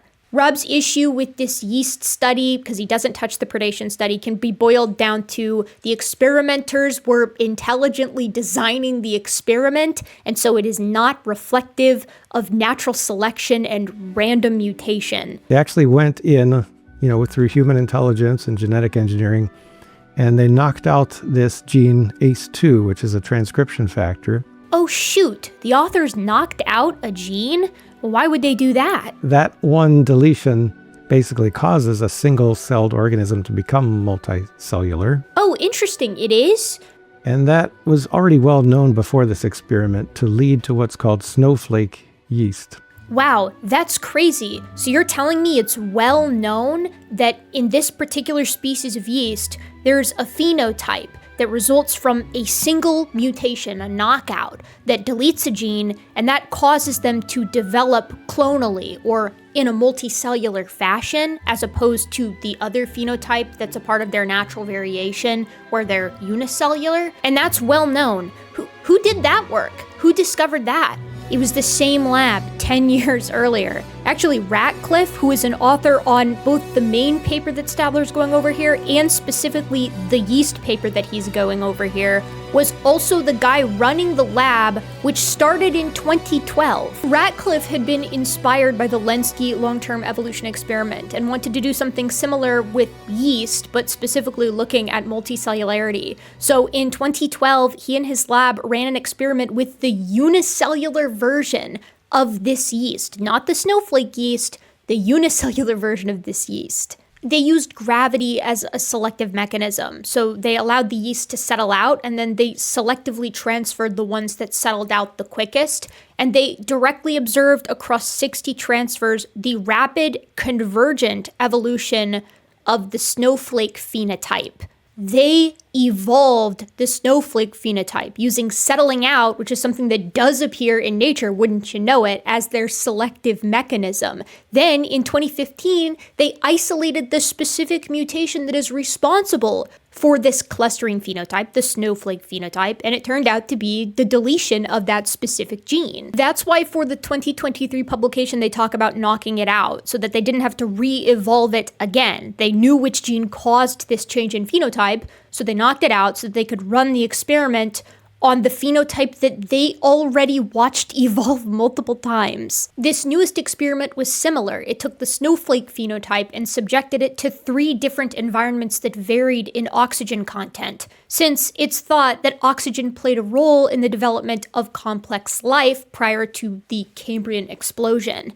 And after 3,000 generations, the yeast have evolved, in quotes, to become tens of thousands of times bigger cells and also tough as wood. Wait, I'm sorry. So after 3,000 generations, this snowflake phenotype yeast evolved to be tens of thousands of times larger, and what was that? As tough as wood? Why is evolvability in quotes? Evolution, it's evolved in quotes because they didn't tell us yet what kind of changes actually occurred. Is this really random mutations? Oh, I see. It has to be the specific type of mutation that you think counts, Rob. The actual impact on phenotype doesn't matter. It has to be the kind of thing that you expect, the evolution of a new protein, for example, for it to count as evolution. It doesn't matter that we watched multicellularity evolve from a single cellular organism over the course of experiments spanning 10 to 15 years.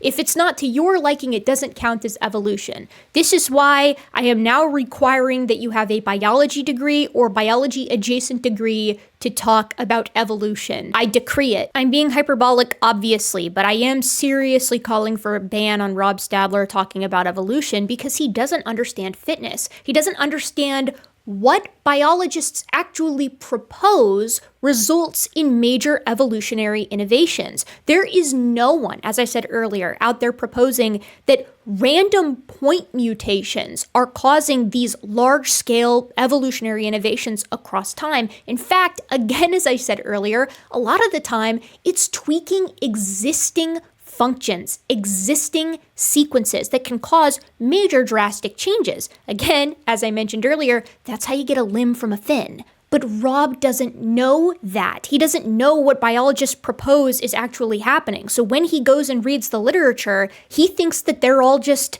dumb, I guess, engaging in wishful thinking. Novelty can arise from single point mutations that result in major phenotypic impacts, or it can result from tweaking existing information. And that goes down all the way back to the last universal common ancestor. Stated clearly, John Perry has a wonderful series in progress right now going over this exact process with the evolution of the bacterial flagellum. What I'd like to see, if you want to talk about multicellularity, is some cellular differentiation happening, like some cells at the tip focus on this function, like pulling food in or something, and some cells at the bottom focus on transportation or whatever it is. They have different roles. But I didn't see any evidence of that. This is how you know that his understanding of this paper exclusively comes from reading other creationist sources, because if he read anything about this lab or the author's work, he would know that not only did they find differentiation of these cells, specifically in a publication that same year presented at a conference that presumably the manuscript is in progress of being written up right now, but on their lab's website, they talk about how this is something that they are specifically looking at. So I don't think he dug into this topic at all outside of thinking to himself, how can I spin this to make it make sense with young Earth creationism? The authors dug in a little deeper and found that they can actually get this same type of multicellularity after this 3,000 generation process with just 3 genetic changes, 3 deletions, if memory serves. And here's what Rob has to say about that. And so this kind of leads me to scratch my head, is there really innovation here, or is this just...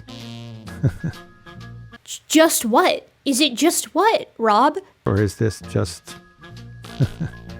Stroud and Radcliffe describe this as... Right. So Rob's definition of evolution includes must be complicated, can't be easy. Small genotypic tweaks resulting in major phenotypic changes, that doesn't count. Why? This isn't just a straw man of evolution. This is a definition of evolution specifically constructed so that it can never be demonstrated to him. Rob Stadler just rejects the definition of evolution as it stands and as it has stood since Darwin. In an example with guppies evolving larger body sizes in Trinidad, we see this in breathtaking detail. Let's watch the panel react. So did they conclude that it's not adaptation? That it's adaptation and not evolution? Oh my God. Well, I think it's a situation where the term adaptation gets buried in the term evolution. So evolution gets credit for all of these things. So it's the same, it's just every single time. You didn't see evolution happen. Oh wait, yeah, we did. Well, that's not evolution. That's literally the definition. Lather, rinse, repeat. I know. It is this literally is the definition of evolution.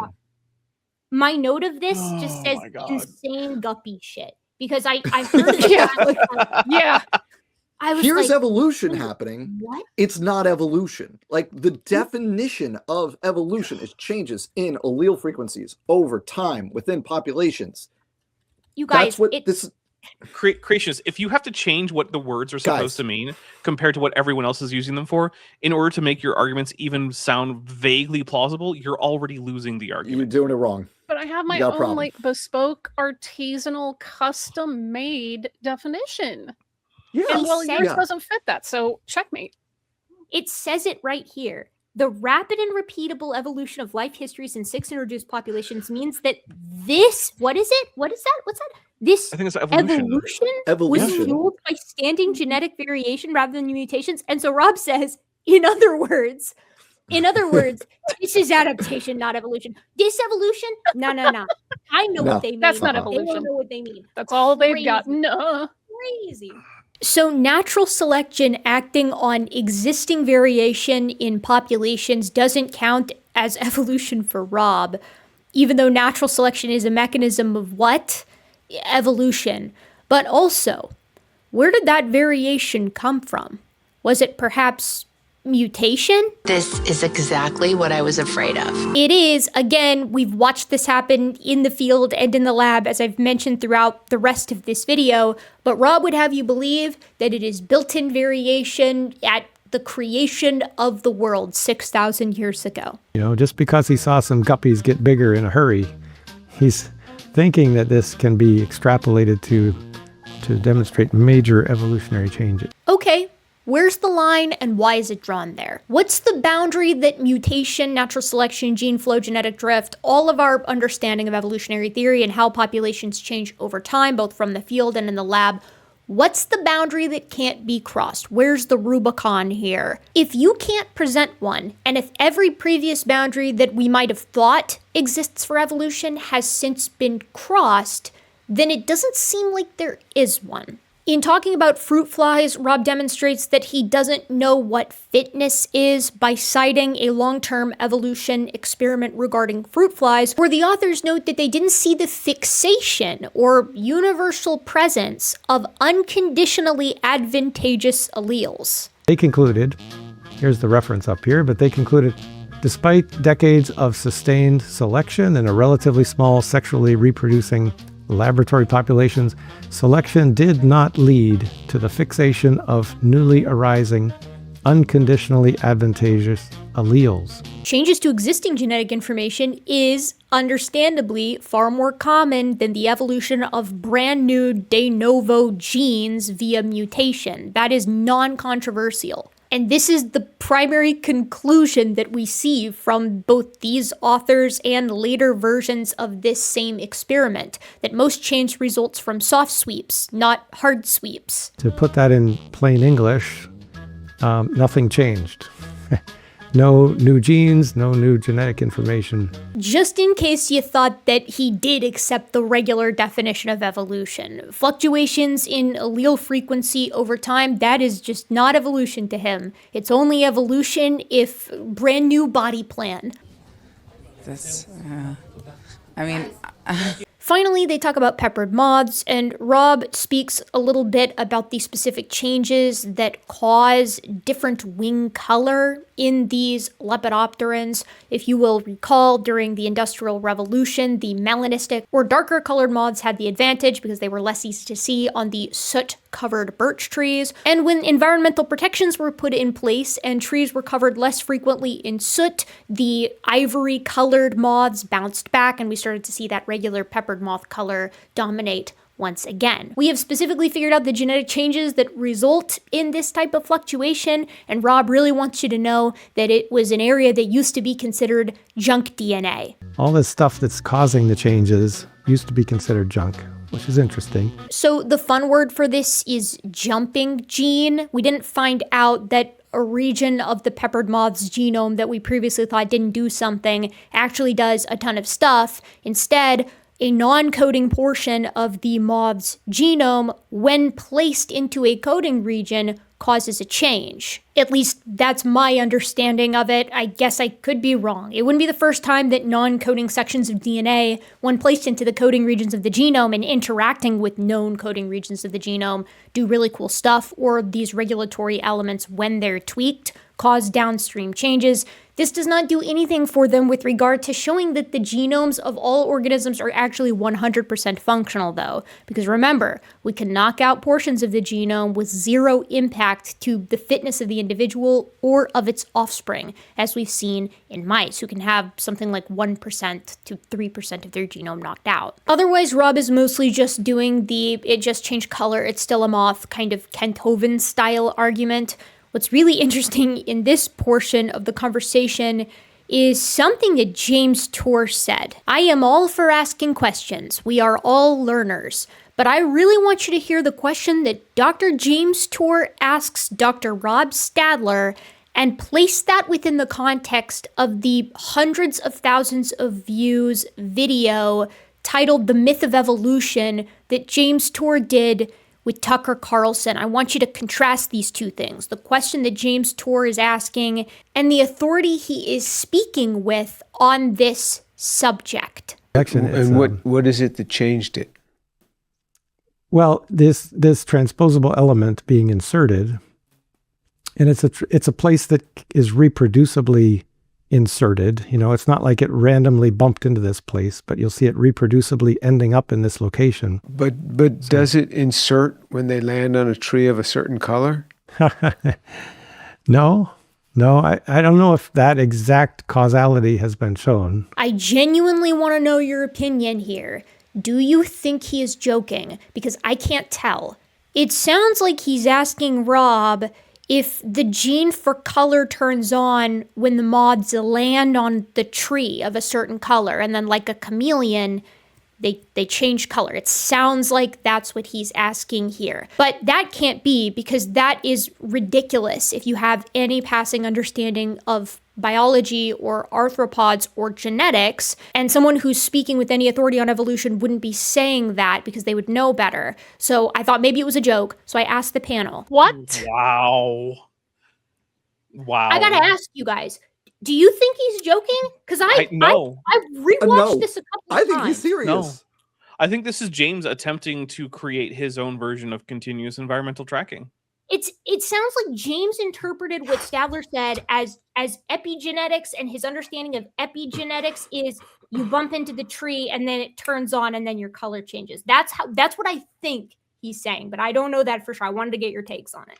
Actually, this brings up a weird thing with creation. Jesus sitting in the control room of heaven, switching off and on the gene expressions of various animals and plants, because, you know, he pre-programmed all of the possible variations in there at creation, and he's just deciding when, you know, by divine fiat, to turn off and on each feature. I don't think that James Tour would say that it's God directly doing it like as a miracle. I think he thinks that there's some kind of built-in mechanism which allows the organisms to do this. But also, this brings up an entomology thing that creationists get wrong a lot, and I just want to touch on it real quick. Guys, once an insect undergoes its final molt to become an adult, that's it. They don't grow again. They don't gain new features again. That's it. That's their final molt. So no, you cannot get a moth to land on a tree and change color like it's a chameleon, because it's undergone its final molt. The colors it has now are the colors it will always have until it dies. That's how insects work. Tor doesn't get this. Randy Galuza doesn't get this. I don't know what it is about arthropod, like terrestrial arthropod biology, that confuses the hell out of creationists, but it's not that complicated. Once you're an adult, as most arachnids and as all insects, that's it. I want to jump in and say, Chad is giving several different alternative explanations. That's how difficult it is to understand what's going on here. Like, I can't decipher this interaction. I don't think Stadler really knows what's going on either, because Stadler's kind of like, haha, yeah, maybe. And the thing is, it wouldn't bug me that much if James Tour were just like trying to learn biology, but he's not. He's trying to say that he's going to overturn biology, and this is the level of understanding he has. Like, if I picked up some random guy on the street and he was like, well, do the moths become black because they landed on the trees? I'd be like, well, that's it. You know, I understand why you might think that, and I would explain it. Like, fine, whatever. But dude, once you start saying that you're going to be the one who's going to be like changing the paradigm and, oh, look how silly the experts are, you need to know this shit. Anyways, let me know what you think. Stadler finishes off this presentation with a list of how he thinks the critics are going to respond. And by critics, he means me and probably Dan and probably Dave here. So I put it up to the panel and I was like, do you guys think this is how we responded to this? And we sort of muse on it for a little bit. So let's see that. The expected rebuttal. 1, we're going to say the experiments need more time. 2, the experiments did not provide sufficient selective pressure. 3, the organisms are fully evolved. No more innovation is possible. It's already at its stage 3 evolution. It can't evolve. It's already a dragonite, guys. Yeah, it can't evolve anymore. Now, credit where credit is due. When he read this one, James Twort came in and was like, do people really say that? And then Rob's like, well, I mean, I'm just guessing at things people could say. They might say these organisms are already fully evolved, so there's really no more innovation that's going to happen. Is that something people throw out there, that evolution has reached its apex, it doesn't evolve anymore? Well, they might say that these organisms are happy in their environment and they've reached their apex. You know, other organisms have gone a different path for a different environment, right? Yeah, I don't know. I'm not saying, I'm predicting they might say this, but can't prove it. Yeah, they could say it. No one will. James comes in and is like, that sounds kind of stupid. Why would anybody say that? Oh, God. Also, fully evolved. What does that even mean to be fully evolved? There's no goal Pokemon. line. Yeah. They think it's Pokemon. Goodness. Look, I'm already a Charmander. What else do you want from me? We have your definition of innovation is too demanding. We have you skipped over the best evidence. Okay, please show it to me. We have it's foolish to focus on experimental evolution when the fossil record and homology make common ancestry a proven fact. I don't think any of this was our summed critique. I would argue that your definition of innovation is too demanding isn't entirely wrong, because our question was like, I don't understand what your definition actually is in the first place, and the patent doesn't help. It's not that it's too demanding. That's it's not just too demanding. That's just wrong, though. Yeah. So that I'll say maybe he's like a third for 6. You give him a shard of credit for number 4, and then you skipped over the best evidence. Okay, please show it to me. Like, what does he want? Well, here's my thing on that one. It's just like, I think the things that he did were fine, right? Those were sufficient evidence that if you didn't say, I don't know, either misunderstand or lie about them, you would come to the correct conclusion, which of course he didn't. So it's one of those things where it's like, even if it were better evidence, you wouldn't care. You wouldn't matter. You misrepresented the evidence that you did have. So why would I think that you need to provide? Why would I think it would matter if you looked at the better evidence? Because clearly you're not someone who's going to look at evidence and actually take on board the evidence. You're someone who's going to look at evidence and at best not understand what you're looking at because you're dumb. Oh, sorry, that's not fair. Because you're uninformed on the topic. Okay. Or you are informed on the topic and you're going to lie about it. So I don't care if you skipped over the best evidence, because it wouldn't have mattered if you had gone to the best evidence, because you'd still be wrong about it. So originally my plan at the end here was to have sort of a slideshow of a bunch of my favorite papers that show evolution in real time, from long-term evolution experiments in the lab to field observations of speciation or large-scale morphologic change seen over relatively small periods of time, since we've really only been observing organisms for like 200 years, systematically at least. But Dapper's point weighs on me. I really don't feel like I need to sit down and put the effort in of collecting, collating, and explaining each of these papers. If Rob can't even correctly and honestly assess the papers that he's already covered. I have mentioned several of my favorite examples in this conversation, and I mentioned many more of them in my discussion with Will Duffy about the nature of mutations. I've talked about the de novo protein emerging in ice fish in both the Arctic and the Antarctic by different means. I've talked about the evolution of human-like hips from chimp-like hips and how we've discovered the specific genetic pathway responsible for that change to occur. I've talked about the duplication and subsequent point mutations that give us RGAP11B, aspects of this massive human brain that we have compared to other primates. We could talk more about ring species, we could talk about lizards with placentas, or the predation on algae leading to multicellularity, as Dan alluded to there, the evolution of tusklessness, and then re-evolution of tusks in female elephants in Mozambique. We could talk about coloration in pocket mice, or the evolution of digestive enzymes in New World monkeys, or the evolution of broader finger pads and smaller body sizes in anoles, or the evolution of larger heads and jaws in the Podmercaru lizards. We could talk more about the finches, or the evolution of proto-feathers from scales, or more about the evolution of limbs from fins, but at the end of the day, none of that matters. Rob doesn't care. And for me, the biggest support that he doesn't care is the fact that he doesn't dig in a centimeter deeper than where his other creationist colleagues have already gone. Otherwise, he would know more about the subjects that he's deigning to cover. It's not good enough just to read the single paper in question. This is why when I do topics and cover papers here on this channel, I give you the full background first, because that's what you're entitled to. Anyways, if I had to describe this presentation in one word, it would be disappointing. I'm disappointed in this showing. And for the record, between the video panel situation and now, I went and watched the subsequent video where Rob goes over more examples of rapid evolution and one by one denounces them as not worthy, not good enough, not meeting his definition of novelty, and there's nothing there worth covering either. It's just another 5 to 6 examples of him, in my opinion, misrepresenting not just the studies themselves some of the time, but evolutionary theory as a whole. For Stadler, it doesn't really matter because remember, his model is unfalsifiable. He is not interested, in my opinion, in actually getting to the truth of things or investigating the data robustly. He is only interested in giving the illusion of an answer to problems for creationism that evolutionary theory poses.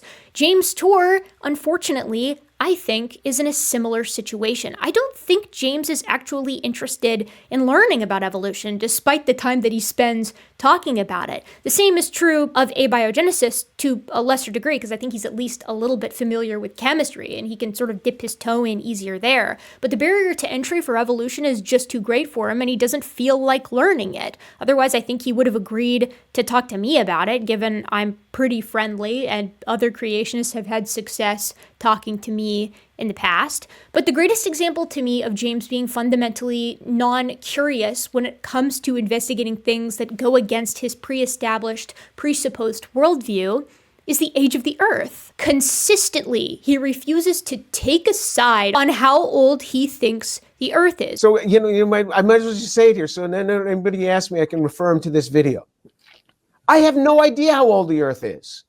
I have no idea. Now, we know empirically by every method we can possibly use that the Earth is very ancient, about 4.5 billion years old to be precise-ish. But James feels that there's actually evidence in the opposite direction, and it is classically soft tissue in dinosaur bones and other fossil material.